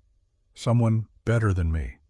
And I'm scared that one day you'll all realize I'm not that person. You are that person." Ayana touched his arm gently. "You just do not see it yet, but we see it. My grandfather sees it. All the warriors who gave you their necklaces see it. One day maybe you see it too." They sat together as the first hints of dawn began lightening the eastern sky. "I must prepare," Ayana said, standing. "We leave soon." "Ayana," she turned back. "Thank you for believing in me. You belong here, Marcus. You just need to believe it yourself." The village came alive with activity as the sun rose. 15 warriors prepared checking weapons, securing supplies, readying horses. Each man knew his role without being told. Doc appeared with his medical bag. If Kohana's been mistreated, he'll need care. Ayana emerged wearing travel clothing and carrying medical supplies. Her leg was bound tight with fresh bandages. Chief Nakoma tried once more to convince her to stay, but she refused with such fierce dignity that even he had to relent. Dakota organized the warriors. Marcus would ride point with him and Tawa. Doc and Ayana would stay in the middle protected. 10 warriors would fan out in perimeter. 2 scouts would ride ahead. Ranger was brought forward and Marcus's breath caught. Ute symbols were painted on his coat. Feathers and beads decorated his mane. New tack replaced his old worn saddle. "He is Ute horse now," Dakota explained. "These markings tell other tribes he and his rider are under our protection." Marcus ran his hand along Ranger's neck. "Thank you for all of this. Thank brother, not me. You earned it." The group mounted. Chief Nakoma stood before them, raising his hand. "Go with wisdom. Go with courage. Bring my grandson home. And return safely, all of you." Then they rode out as the sun climbed higher, painting the desert gold and red. Behind them, the village watched. Children waved. Women called blessings. Warriors raised fists in solidarity. Marcus looked back once, seeing the village grow smaller in the distance, a community that had taken him in and given him more than he'd expected. He would not fail them. They rode hard through the morning, covering ground quickly. The scouts ranged ahead, returning periodically to report all clear. Around midday they stopped briefly to rest the horses and eat dried meat. The group remounted and continued. As afternoon stretched toward evening, tension grew. They were entering Fort Defiance territory now, where Army patrols were common. The scouts reported increased vigilance, and the group moved more carefully. As the sun touched the western horizon, Tawa returned from forward reconnaissance. His face was grim. "I found them. Garrett's camp. 3 white men, and 1 prisoner tied to wagon wheel. That must be Kohana." "How does he look?" Ayana demanded. "Alive. Thin. Bruised. But alive." "Where exactly?" Dakota pressed. Tawa described the location. Near water, hidden in a depression with clear sight lines to the fort. "How far from Fort?" Marcus asked. "Half mile. Close enough to run, if attacked. Far enough that soldiers do not bother them." "Perfect," Marcus said. "Close enough for our purposes, but far enough we might escape before soldiers arrive." The group made camp in a sheltered canyon 2 miles from Garrett's position. No fires were lit. They ate cold rations and spoke in whispers. As darkness fell complete, Marcus prepared for his role. He removed the bear claw necklaces, hiding them in his saddlebag. Couldn't approach Garrett wearing Ute honors. He needed to look like what Garrett expected, a desperate man, a failure. Doc gripped his shoulder. "Remember, stay alive until we can reach you. I will." Ayana hugged him briefly, fiercely. "Bring my brother home. I promise." Dakota walked with him to where Ranger waited. "You are brave, brother. But be smart, too. Garrett is Snake. When you drop hat, we come fast. Be ready to move." "I will be." Marcus mounted and urged Ranger forward into the darkness. Behind him, 15 Ute warriors melted into the landscape, invisible as ghosts moving to surround Garrett's camp from all sides. Marcus rode slowly through the night, his heart hammering. The stars overhead blazed in their millions, indifferent to human struggles. He thought of Sarah, thought of Ayana, thought of Kohana chained somewhere ahead, waiting for rescue that might never come. He touched the turquoise pendant hidden under his shirt. 70 families had pledged their honor to his safety. The weight of that responsibility was enormous, but it felt different from the weight of his past. His guilt had crushed him. This lifted him up. In the distance, he saw the flicker of firelight. Garrett's camp. Marcus took a deep breath and rode toward it. This was the moment, the test that mattered more than any ceremony or ritual. Could he face the man who represented everything he'd been running from? Could he maintain the deception long enough for the warriors to get in position? Could he save an innocent life and prove he'd truly changed? Or would he fail again, like he'd failed Sarah, and prove that some men could never escape their past? Ranger's hooves crunched on desert gravel. The sound seemed impossibly loud in the quiet night. Marcus's hand instinctively moved toward where his gun used to be, then remembered he'd traded it away days ago. He was unarmed, except for a knife in his boot. All he had was his wits and his courage and the trust of 15 warriors hidden in the darkness. It would have to be enough. The firelight grew brighter. Marcus could make out shapes now. 3 men around the fire, a wagon, and, tied to one wheel, slumped and motionless, a figure that had to be Kohana. Marcus rode into the light. Garrett Cross looked up from the fire, and his scarred face split into a grin. "Well, well," the slaver said, standing slowly. "Marcus Brennan, I knew you'd come. I knew you couldn't resist playing hero one more time." Marcus dismounted, keeping his hands visible. "I'm here to make a deal. Are you now?" Garrett walked closer, his 2 men flanking him. "And what makes you think I'm still interested in dealing with you? Because you want what I know: fort layouts, supply routes, military protocols. Information worth a lot of money to the right buyer." Garrett studied him for a long moment. Then he laughed. "You know what, Marcus, I almost believe you. You look desperate enough to betray your country, desperate enough to trade everything for one pathetic Indian boy." "He's not pathetic. He's someone's brother, someone's grandson. He matters. To you, maybe. To me, he's just merchandise." Garrett pulled out a cigar and lit it. "But fine. Let's talk business. You give me everything you know about fort operations. I mean everything. Patrol schedules, armory locations, officer routines, supply convoys, all of it. And in exchange, I give you the boy and let you both ride away. How do I know you'll keep your word? You don't." Garrett blew smoke. "But you don't have much choice, do you? It's either deal with me or watch the boy get sold to a railroad crew tomorrow morning. Your call."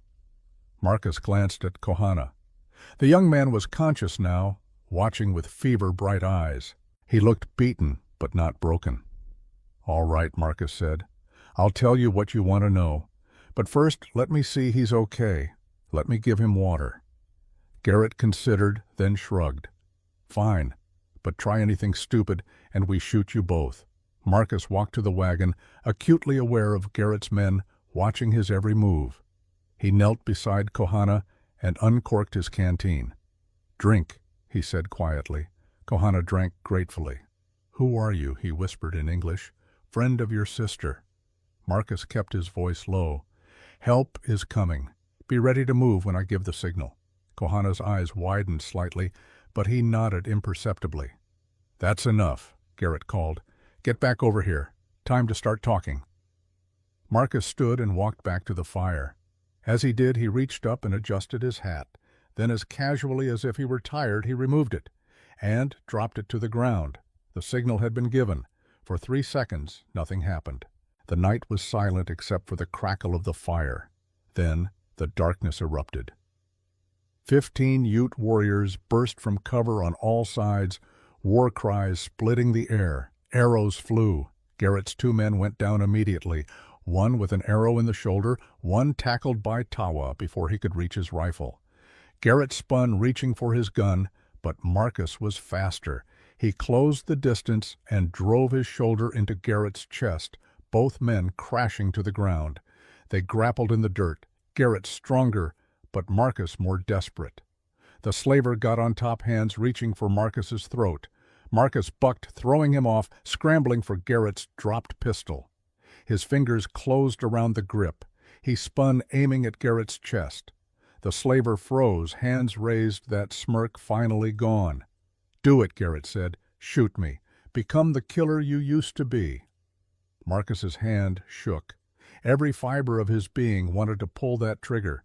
To end this man who'd caused so much suffering. Who'd taken Kohana. Who represented everything Marcus hated about his past. But he thought of the tests. Thought of refusing to let the 5 volunteers risk their lives. Thought of Ayanna saying he used his pain to do good, not evil. He lowered the gun. "No," Marcus said. "You're not worth it."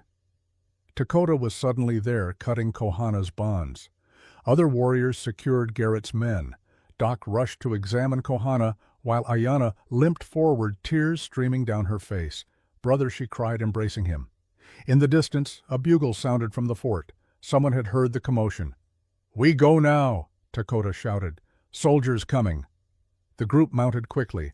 Doc helped Kohana onto a horse behind Ayanna. Marcus kept Garrett's pistol just in case. Within seconds, they were riding hard into the desert darkness, leaving Garrett Cross cursing in the dirt behind them. As they rode, Marcus looked back once. saw the torches of soldiers moving toward Garrett's camp, but they were too late. The rescue was complete. Kohana was free, and Marcus had faced his past without becoming it. The ride back to the village would take hours, but for the first time in 5 years, Marcus wasn't running from something. He was riding toward home. They rode hard through the darkness, hooves pounding against packed earth, the night air cold against their faces. Behind them, the shouts of soldiers faded into the distance. Torches at Fort Defiance grew smaller, flickering points of light swallowed by the vast desert. Marcus kept Ranger at a steady gallop, his heart still hammering from the confrontation. Beside him, Dakota rode with military precision, constantly checking their flanks, ensuring no one fell behind. The other warriors formed a protective ring around the group weapons, ready eyes scanning for pursuit. Ayanna held her brother on the horse in front of her, one arm wrapped around his thin frame to keep him steady. Kohana was conscious but weak, his head lolling with exhaustion. Doc Harrison rode close beside them, ready to intervene if the young man's condition worsened. After an hour of hard riding, Dakota raised his hand. The group slowed to a walk, then stopped in a sheltered canyon where the walls rose high on either side, blocking them from view. "We rest here," Dakota announced. 10 minutes, check horses, check weapons. Then we move again." Warriors dismounted, moving with efficient purpose. Some checked their horses' legs for injuries. Others stood watch at both ends of the canyon. Tawa scrambled up the canyon wall to get a better view of their back trail. Doc immediately went to Kohana, helping Ayanna lower him to the ground. The young man could barely stand. Marcus brought his canteen over as Doc examined him. "Multiple contusions," Doc muttered, running practiced hands over Kohana's ribs. "Dehydration, malnourishment. But nothing broken that I can tell. He'll recover with rest and proper food." Kohana's eyes focused on Marcus for the first time. "You are the one," he said in accented English, "the one who saved my sister. Ayanna told me about you. Grandfather told me about you to our grandfather. I'm Marcus." Marcus offered his hand. "Your sister's the brave one. She insisted on coming tonight." Kohana managed a weak smile. "She is stubborn, like our father." He gripped Marcus's hand with surprising strength. "Thank you for risking yourself, for not leaving me. That's what family does." The word hung in the air between them. Family. Marcus had said it without thinking, but the weight of it settled over him like a blessing. These people weren't his blood, but they'd become something more. They'd become his choice. Ayanna knelt beside her brother, tears streaming silently down her face as she held his hand. She spoke to him in rapid Ute, her voice breaking with emotion. Kohana responded weakly, and whatever he said made her laugh through her tears. Tawa scrambled back down the canyon wall. No pursuit visible. "I think we lost them," Good Dakota said. "But we do not slow down, not until we cross back into our territory." He turned to the group. "Mount up. We have 4 more hours before dawn. I want to be home when sun rises." They rode through the night in relative silence, each person lost in their own thoughts. The adrenaline of the rescue began to fade, replaced by exhaustion and the steady rhythm of horses' hooves. Marcus found himself riding beside Doc Harrison. The old doctor looked tired but satisfied. "You did good back there," Doc said quietly. "Keeping your head, not shooting Garrett when you had the chance. Wasn't sure I'd be able to stop myself. My finger was on the trigger. But you did stop. That's what matters." Doc shifted in his saddle. "You know what the hardest part of being good is? What choosing it again and again, even when the bad choice would be easier, even when you'd be justified, even when no one would blame you. You chose right tonight. That's not nothing. Feels like I should have done more, should have made Garrett pay for what he's done. Maybe, or maybe letting him live to face justice, to live with his failures, to know he lost, that's punishment enough." Doc smiled slightly. "Besides, killing him would have made you feel worse, not better. Trust me on that." Marcus thought about it. Doc was probably right. He'd killed men before in the war in the line of duty. It had never brought peace, only more ghosts to carry. They rode on. The stars wheeled overhead in their ancient patterns. The desert stretched endlessly in all directions, beautiful and deadly and utterly indifferent to human struggles. As the first gray hints of dawn touched the eastern horizon, they crested a rise and saw them. 3 tall red stones standing like sentinels. The border of Ute territory, home Dakota said, and there was relief in his voice. They crossed between the stones as the sun broke free of the horizon, painting the world in gold and crimson. And there spread across the valley beyond the village, waited. Even from a distance, Marcus could see people gathering. They'd been watching for their return. They rode into the village as the sun climbed higher, and the reception was overwhelming. The entire population, 300 people, had turned out to greet them. When they saw Kohana alive on the horse with Ayanna, a great cheer went up. Children ran alongside the horses. Women ululated in celebration. Warriors raised their weapons in salute.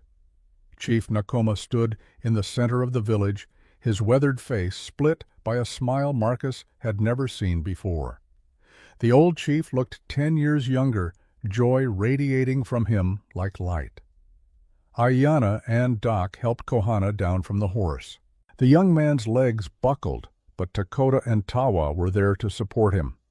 Chief Nakoma walked forward slowly, as if afraid his grandson might disappear if he moved too quickly. Grandfather, Kohana said weakly. The old chief embraced his grandson carefully, mindful of his injuries. Tears streamed down his weathered cheeks. Thank the Creator. Thank you, Marcus Brennan. Thank you all. The village erupted in celebration again. People surged forward wanting to see Kohana, to touch him, to assure themselves he was real. Marcus found himself pushed to the side by the crowd, and he was grateful for it. This moment belonged to them, to their joy, to their reunion. But Dakota found him in the crowd and gripped his shoulder. "You did it, brother. You brought him home. We did it. All of us." "No." Dakota's expression was serious. "Without you, we would not have tried. We would have said it was too dangerous, too risky. You gave us courage to act. Never forget that." Before Marcus could respond, strong hands pulled him back toward the center of the village. The crowd parted, creating a path. Chief Nakoma stood waiting Kohana beside him, now being tended by women with water and food. Marcus Brennan, the chief's voice carried across the gathering. "You have passed 2 tests already. Test of truth where you spoke honestly. Test of sacrifice where you refused to let others die for you. Now comes the 3rd and final test. Test of choice." Marcus's stomach tightened. He'd almost forgotten. The tests weren't finished. One remained. "What you did last night," the chief continued, "was not commanded by us. You chose to risk your life to save my grandson. You chose to face dangerous man from your past. You chose to put yourself in harm's way for member of our tribe. This was your choice made freely." "Yes," Marcus said simply. "Now I ask you another choice." Chief Nakoma stepped closer. "You have proven yourself worthy. You have shown us your heart is good. You have earned the right to join our tribe as full brother. But to do so, you must make final decision." The village fell silent, every person listening intently. "If you join us," the chief said, his voice grave, "you give up white man's way forever. You live by our law, speak our language, follow our customs. You are no longer Marcus Brennan, white drifter. You become Marcus Brennan, Ute brother. This is permanent. There is no going back. Once you choose tribe is your life." The chief paused, studying Marcus's face. "Or you can choose to leave. We will give you supplies, a horse food for journey. You will always be honored friend of the Ute. We will speak your name with respect, but you will not be one of us. You will return to your old life, your old ways." He gestured to the assembled village. "This is test of choice. Do you choose safety of old life, where you are free to wander free, to leave when things are hard? Or do you choose commitment to tribe, to these people, to this place, knowing you can never leave, never return to white man's world? What do you choose, Marcus Brennan? Marcus looked around the circle of faces watching him. He saw Doc Harrison, who'd become a friend and mentor. He saw Takota, former enemy turned brother. He saw Tawa and the other warriors who'd risked their lives alongside him. He saw the 5 volunteers who'd been willing to face death trials for him. He saw Ayanna standing beside her brother, her eyes bright with tears and hope. He saw 300 people who'd taken in a stranger, given him purpose, made him feel human again.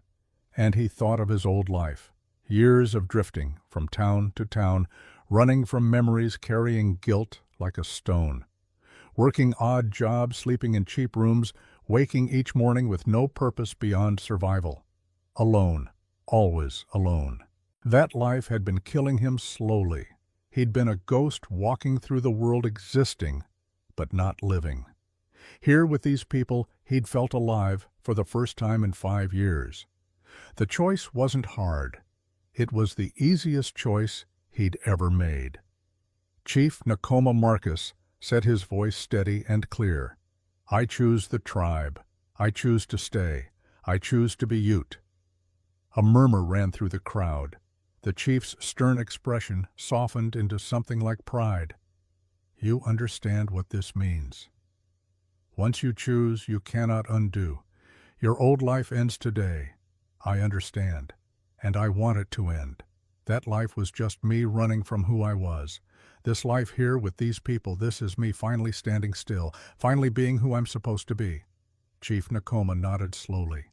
"Then you must understand one more thing. If you join tribe's enemies become your enemies. Tribe's struggles become your struggles. You no longer have luxury of walking away when things are difficult. I don't want to walk away. I want to stay and fight for something that matters, for people who matter." The chief studied him for a long moment. Then he raised both hands to the sky and spoke in Ute, his voice ringing with ceremonial power. When he finished, he turned back to Marcus. "Test of choice is passed. You chose commitment over freedom. You chose belonging over independence. You chose us over yourself. This is final test. This is what we needed to see." What happened next took Marcus's breath away. The entire village began to move, creating a ceremonial space in the center. Warriors formed an outer ring. Elders gathered in positions that clearly had significance. Children were ushered to specific spots. Everything had order, purpose, ancient meaning. Chief Nakoma gestured for Marcus to kneel in the center. He did, feeling the weight of 300 pairs of eyes. In our tradition, the chief said, speaking in English so Marcus could understand, when someone joins tribe, they receive Ute name that reflects their spirit, their actions, their true nature. He placed both hands on Marcus's shoulders. "I have thought much about what name to give you. I watched you save my granddaughter. I watched you refuse to let 5 people risk death.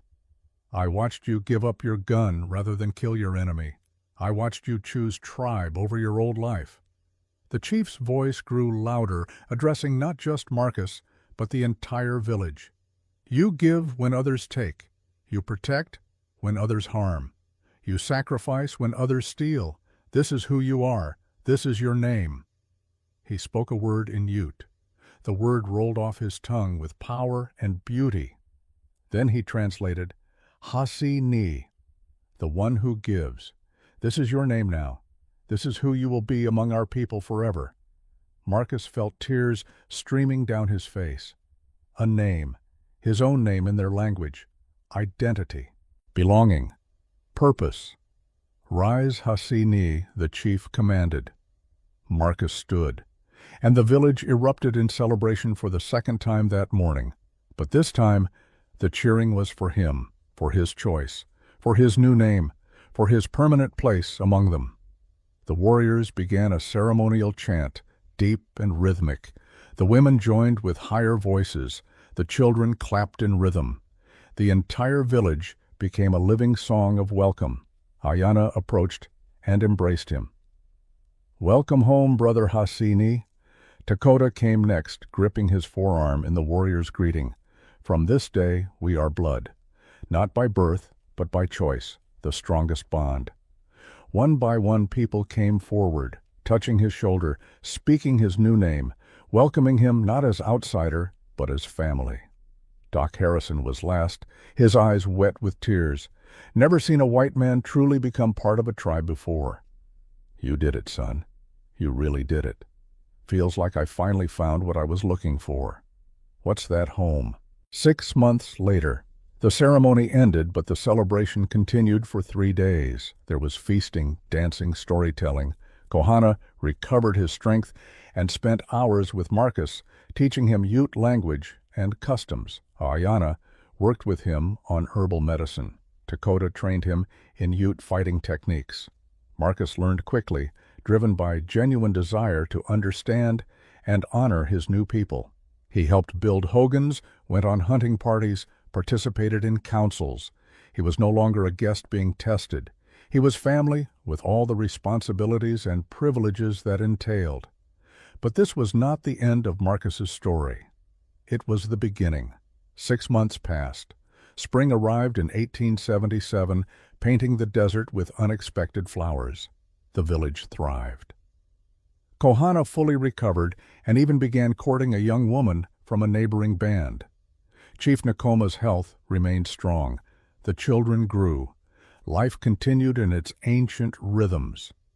Marcus had changed too. His hair grew longer, worn in Ute style. He spoke the language with increasing fluency. He moved through the village with the easy confidence of someone who belonged. The grief and guilt that had defined him for so long hadn't disappeared, but they'd transformed into something else. Wisdom, maybe, or simply acceptance that the past couldn't be changed, only learned from. He still thought of Sarah often, but now when he remembered her, it wasn't with crushing guilt. It was with gratitude. She'd made him promise to help people, and that promise had led him here, to this life, to these people, to purpose and meaning. One morning, Marcus rode Ranger up to the rim of Red Canyon, looking down at the village below. The view never failed to move him, the hogans arranged in their careful patterns, the cook fires sending up thin streams of smoke, the people moving about their daily work. His people, his home. He pulled out a small leather pouch he'd been carrying. Inside was a lock of Sarah's hair, the only physical thing he had left of her. He'd carried it for 5 years, a reminder of his failure. Now he took it out and held it up to the morning sun. "Sarah," he said quietly, "I kept my promise. I found people who needed help, and I gave everything I had to help them. And they gave me back something I thought I'd lost forever. They gave me a reason to live." He carefully returned the hair to the pouch and tucked it away. But this time, it didn't feel like carrying a burden. It felt like carrying a blessing. Footsteps behind him. Marcus turned to see Ayana climbing the slope on foot, her leg now fully healed, no trace of the injury that had brought them together. "I thought I would find you here," she said, settling beside him on the rim. "Needed to think. About what? About how strange life is. 6 months ago I was a drifter with nothing. Now I have everything." "Not everything," Ayana said with a slight smile. "You still do not know how to properly tan a hide. Your bread is terrible, and your singing has not improved." Marcus laughed, true on all counts. They sat in comfortable silence watching the village below. Then Ayana spoke again, more seriously. "There is news. Scouts report more white settlers coming from the east. With railroad. They say tracks will come through our territory within 2 years. Marcus felt his stomach tighten. He knew what that meant. Conflict, displacement, all the familiar patterns of his old world crashing into his new one. What will the tribe do? Fight if we must. Negotiate if we can. Survive no matter what. Ayana looked at him. "This is what you chose when you joined us. Not just the good times, but the struggles too. I know. Will you stay? When things become difficult, when white men come, and you must choose between your old people and your new people, Marcus didn't hesitate. I'm Ute now, Hasini, the one who gives. That's who I am. Whatever comes, we face it together. Ayana's smile was radiant. Good, because we will need you. Your knowledge of white man's ways, your understanding of both worlds. You will help us navigate what comes. Together, Marcus repeated. Whatever comes, we face it together. They stood and walked back toward the village side by side as the sun climbed higher and a new day began. Marcus knew challenges lay ahead. The world was changing, and those changes would not be kind to the Ute people. But he also knew he wouldn't face those challenges alone. He had a family now, a tribe, a purpose. He had become Hasini, the one who gives, and in giving himself to these people, he'd found himself. The story that began with a dying woman by a dried creek bed had become a story of transformation, of redemption, of finding home not in a place, but in choosing to stand with people who mattered. Marcus Brennan, the broken drifter, was gone. In his place stood Hasini, Ute, warrior brother, healer, teacher, and protector. And as they walked back to the village together, Marcus realized something profound. The greatest gift he'd given wasn't his horse or his courage or his willingness to sacrifice. The greatest gift was simply showing up, being present, choosing to see people, not as obstacles or enemies or strangers. That choice had changed everything, for them and for him. Home, Marcus thought, isn't where you come from. It's where you choose to stay, where you choose to fight, where you choose to love. He'd found his home, and he would never leave it again.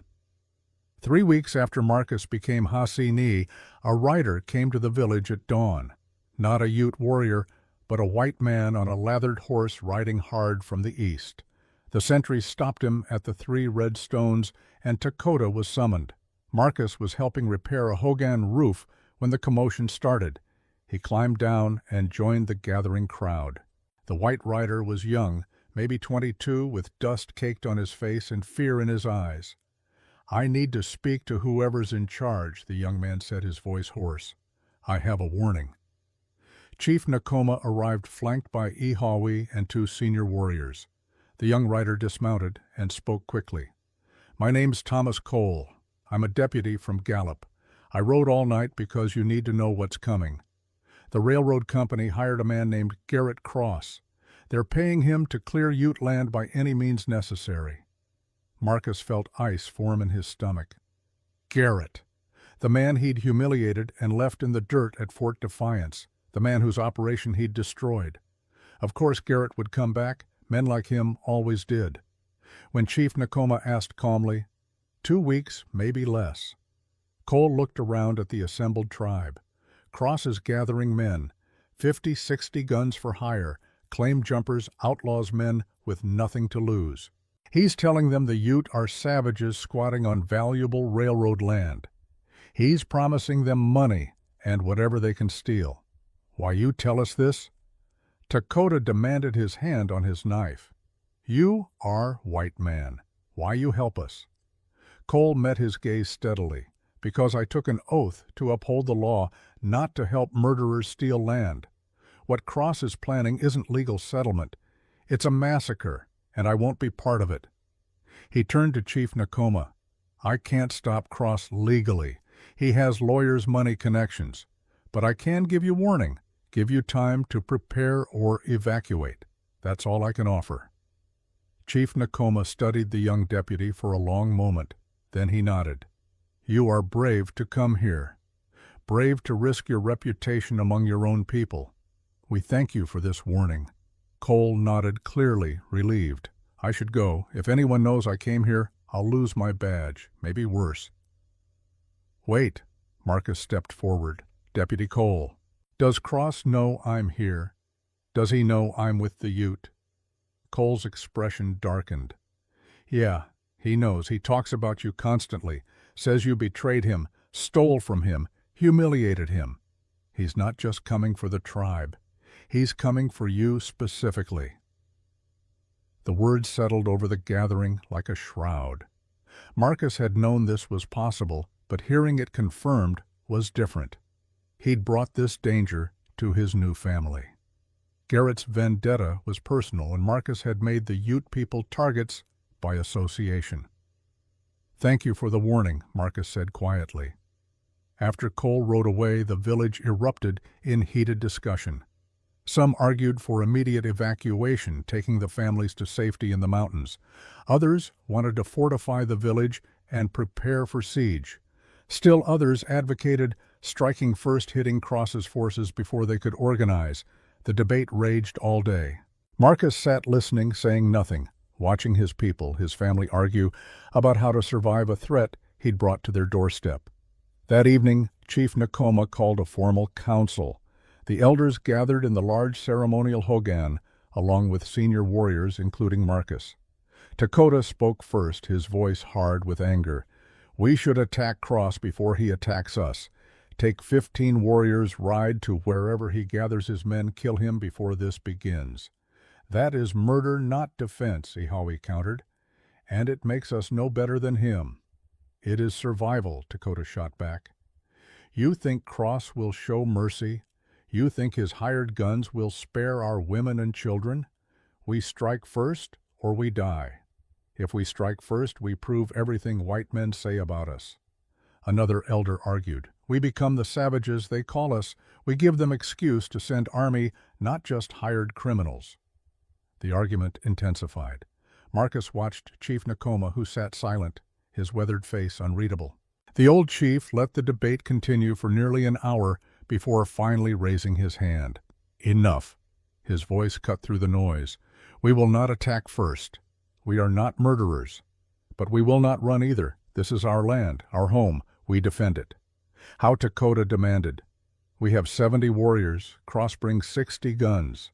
They have new rifles, ammunition, supply lines. We have bows and old muskets. We have something they do not," Chief Nakoma said quietly. "We have reason to fight. We have home worth defending. They fight for money. We fight for everything." The chief turned to Marcus. "Hasi Ni, you know this Garrett Cross. You know how white men make war. You understand their tactics, their weapons, their way of thinking. What do you counsel?" All eyes turned to Marcus. The weight of the moment pressed down on him. These people trusted him. They'd made him family. Now they needed him to help save them from a threat he'd brought. "Cross is cruel but not stupid," Marcus said carefully. "He'll expect us to either run or fortify the village. He'll plan for both. If we stay here, he'll lay siege and starve us out. If we run, he'll hunt us down in the open." "So what do we do?" Tawa asked. "We do neither. We make him come to us on our terms in a place where his numbers don't matter. We use the land against him." "Explain," Chief Nakoma commanded. Marcus stood and moved to the center of the circle. Red Canyon, 2 miles east. The passage is narrow, barely wide enough for 3 horses. The walls are high, sheer rock on both sides. If we draw Cross and his men into that canyon, his 60 become meaningless. Only a few can fight at once. And we control the high ground. Dakota's eyes lit up. An ambush. We lure them into the canyon attack from above with arrows and rocks. Their guns cannot reach us if we stay high enough. Exactly. Marcus felt the plan coming together. But we need bait. Something Cross wants enough to follow blindly. "You," Ayana said quietly. Everyone turned to her. She looked at Marcus with frightened eyes. "He wants you. He is obsessed with revenge. If you appear to flee through the canyon, he will follow. He will not think clearly because his hatred will blind him." "No," Dakota said immediately. "Too dangerous. If something goes wrong, if they catch Hasini before we can spring trap, we lose our brother. It's the only way," Marcus said. "Garrett's ego won't let him resist. If I'm running scared, he'll chase. He'll want to catch me himself, make me suffer. He'll bring all his men into the canyon because he won't want to share the glory." Chief Nakoma studied Marcus for a long moment. "You would do this, risk yourself as bait." "It's my fault he's coming. Let me be the one who stops him." The council debated for another hour, refining the plan, considering alternatives. But in the end, they accepted Marcus's strategy. It was risky, but it gave them the best chance of survival. 2 weeks to prepare. 2 weeks to turn Red Canyon into a death trap. 2 weeks for Marcus to steel himself for facing Garrett Cross one final time. The village transformed over the next 14 days. Every able-bodied person contributed to the effort. Warriors scouted Red Canyon repeatedly, identifying the best positions for ambush. Women prepared extra arrows, sharpened knives, gathered stones that could be dropped from above. Children were taught the evacuation route to the mountain caves where they'd hide during the battle. Marcus worked alongside Dakota and Tawa, planning every detail. They positioned warriors at specific points along the canyon walls. They created false trails to confuse pursuit. They cached weapons and water at strategic locations. They ran practice drills until every person knew their role without thinking. Doc Harrison established a field hospital in a protected cave, stocking it with bandages, medicine, and surgical tools.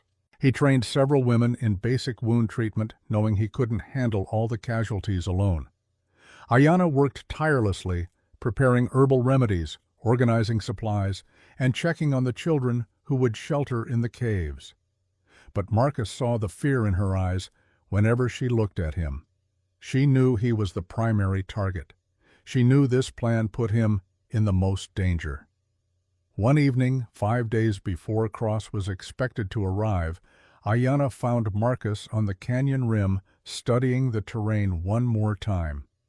"You do not have to do this," she said without preamble. "We can find another way. There is no other way. You know that. Then let someone else be the bait. Let Dakota or Tawa ride through the canyon. Cross does not know their faces. He knows theirs aren't mine. He won't follow anyone else with the same blind fury." Marcus turned to face her. "I have to do this, Ayanna, not just because it's the best tactical choice, but because I owe it to all of you. I brought this threat. I end it. You did not bring this. Garrett Cross brings this. His evil, his greed, his hatred. You are not responsible for his choices. Maybe not. But I can be responsible for stopping him." Ayanna was quiet for a moment.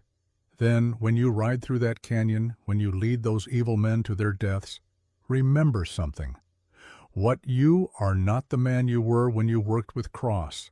You are Hasi Ni now, the one who gives.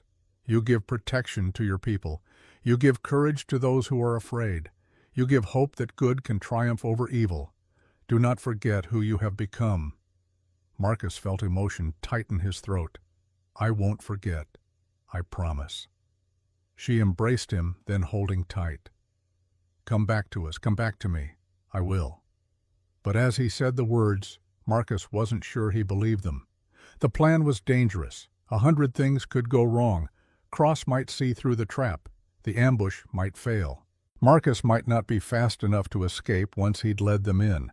He might die in that canyon. And if he did, at least he'd die protecting people who mattered, protecting family. There were worse ways to go. 2 weeks after Deputy Cole's warning, the scouts reported movement. A large group of armed men, 60 strong, riding hard toward Ute territory. Leading them was a man with an X-shaped scar on his face. Garrett Cross had come. The village erupted into controlled chaos. The evacuation began immediately. Women, children, and elders moved quickly toward the mountain caves, carrying supplies, helping each other. No panic, no screaming, just efficient purpose. They'd practiced this a dozen times. The warriors painted their faces and gathered their weapons. 70 men, each one ready to die defending their home. They looked at Marcus with trust and confidence, believing his plan would save them. Marcus mounted Ranger, who'd been specially prepared for this day. The horse was rested, well-fed, ready for the hard ride ahead. Marcus wore his Ute clothing, carried his knife, and had Garrett's pistol tucked into his belt. The bear claw necklaces hung around his shoulders, 70 families' honor protecting him. Chief Nakoma approached, placing both hands on Marcus's shoulders. Ride with courage, Hassini. Ride knowing your people believe in you. I won't let you down, grandfather." The word came naturally now. Grandfather, family. The old chief smiled, tears glistening in his ancient eyes. "You have already made us proud. Now go, lead evil into the canyon. We will be waiting." Marcus rode out with Takota Tawa and 5 other warriors. They would be spotted by Cross's scouts, would appear to be fleeing in panic toward the village. When pursuit came, they would lead them into Red Canyon. The other warriors were already in position on the canyon walls, invisible, waiting. An hour later, they saw them. 60 riders on the horizon kicking up a dust cloud. Even from a distance, Marcus could see Garrett at the front. That distinctive scar visible, his posture radiating arrogant confidence. "There," Tawa said. "They have seen us." "Good." Marcus wheeled Ranger around. "Now we run. Make it look desperate. Make them think we're panicked." They rode hard toward Red Canyon, looking back frequently, allowing Cross's men to gain ground. Not too much, just enough to keep them chasing, to make them think victory was within reach. The canyon entrance loomed ahead, 2 towering walls of red stone with a narrow passage between. Marcus didn't hesitate. He rode straight in, hooves echoing off stone, with his 7 companions right behind. Behind them, Garrett Cross shouted orders to his men. "Charge! Don't let them escape." The sound of 60 horses thundered after them into the canyon. The trap was sprung. Marcus rode hard through the narrow passage, the canyon walls rising 100 feet on either side. Behind him, Cross's men poured in their shouts and gunfire echoing off the stone. Bullets whined past, ricocheting off rock, but Marcus stayed low, trusting Ranger's speed. Halfway through the canyon, exactly where they'd planned, Marcus gave the signal. He raised his hand high, then dropped it. Instantly, the canyon walls came alive. 70 Ute warriors appeared on the rims above bows drawn. The first volley of arrows fell like deadly rain.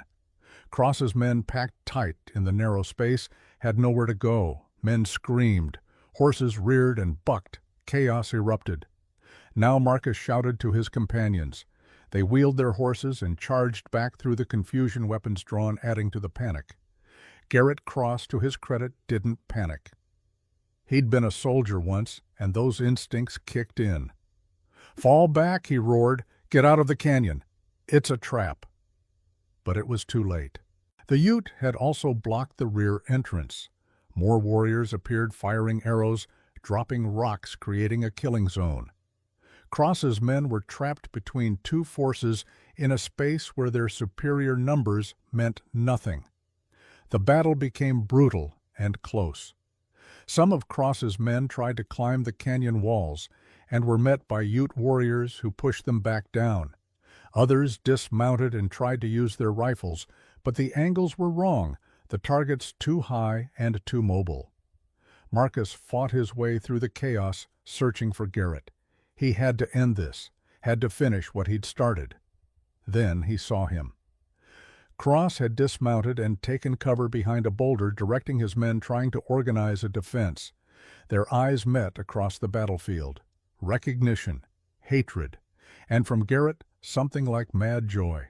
Brennan Cross roared, "You brought them all here to die. You're more of a monster than I ever was." Marcus dismounted and approached on foot, pistol drawn. "The only monster here is you, Garrett. You came to murder innocent people for money. I came to stop you. Noble words from a traitor." Cross aimed his rifle. "You betrayed your own kind. For what? To play Indian, to pretend you belong with savages. I belong with people who have honor. Something you wouldn't recognize." Garrett fired. Marcus dove behind cover, the bullet chipping stone inches from his head. He returned fire, forcing Cross back. Around them the battle raged, but in this moment it was just the 2 of them. Old partners, old enemies, old sins demanding resolution. They traded shots, moving between boulders, each trying to gain advantage. Cross was a better marksman, but Marcus knew the terrain. He'd walked this canyon a dozen times, preparing for this moment. Finally, Marcus got his opening. Cross reloaded, and Marcus charged, closing the distance before Garrett could bring his rifle up. They collided, both men grappling for control of their weapons. The rifle fell away. The pistol flew from Marcus's grip. It became pure struggle, strength against strength, will against will. They crashed against the canyon wall. Cross got his hands around Marcus's throat, squeezing. Marcus brought his knee up hard into Garrett's ribs. The grip loosened. Marcus drove his elbow into Cross's face, feeling bone crunch. Garrett staggered back, nose bleeding, but he pulled a knife from his belt. That manic grin returned. Going to gut you like a pig, Brennan. Going to make it slow. Marcus's hand went to his own knife. They circled each other, both breathing hard, both bleeding. Around them, Cross's men were losing. The Ute had the superior position, the better strategy, the stronger motivation. It was only a matter of time. But here in this small space, it was just two men with knives and years of hatred between them. Cross lunged. Marcus parried the blades, scraping together. Cross was faster, more experienced with a knife. He slashed Marcus's arm, drawing blood. Marcus fell back, barely avoiding a thrust aimed at his gut. Ayana's words echoed in his mind. You are Hasini, the one who gives. Remember who you have become. Marcus stopped retreating. He stepped into Cross's next attack, accepting a shallow cut across his shoulder to get inside Garrett's guard. His knife found soft tissue between ribs. Garrett's eyes went wide with shock and pain. Marcus stepped back, letting Cross fall to his knees.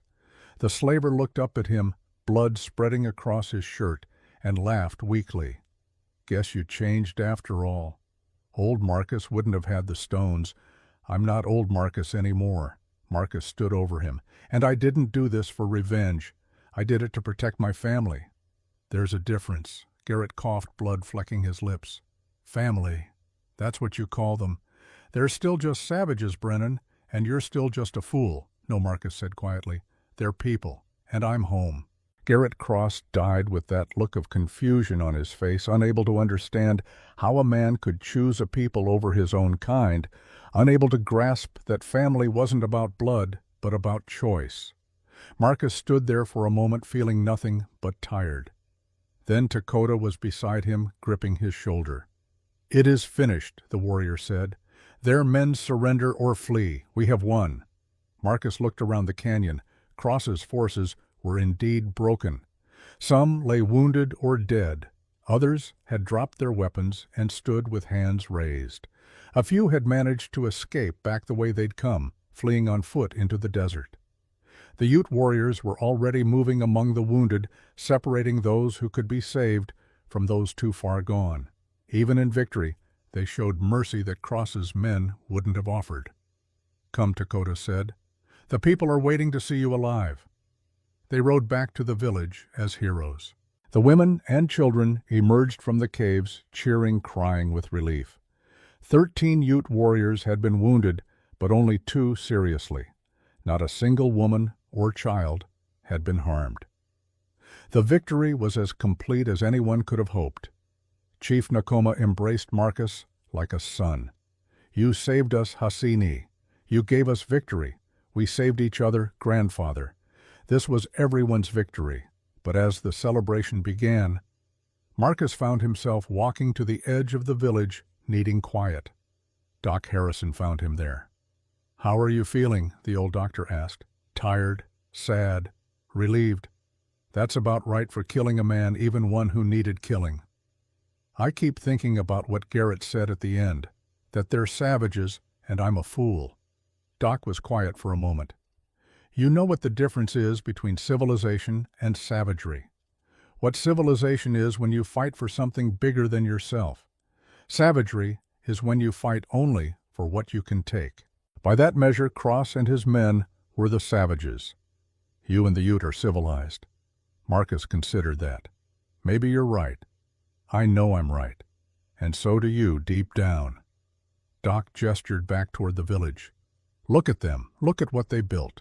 Community, culture, honor, loyalty. That's civilization. That's worth fighting for.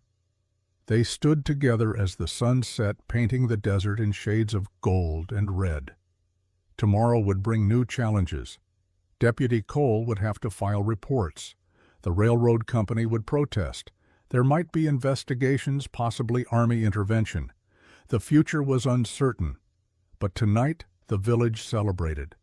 They'd defended their home. They'd protected their families. They'd proven that honor and courage could triumph over greed and cruelty. And Marcus, who'd come to this land broken and alone, had found redemption in the most unexpected way. By giving everything he'd gained everything. By choosing these people, he'd been chosen in return. Hassini, the one who gives, had given his old life away and received a new one in return.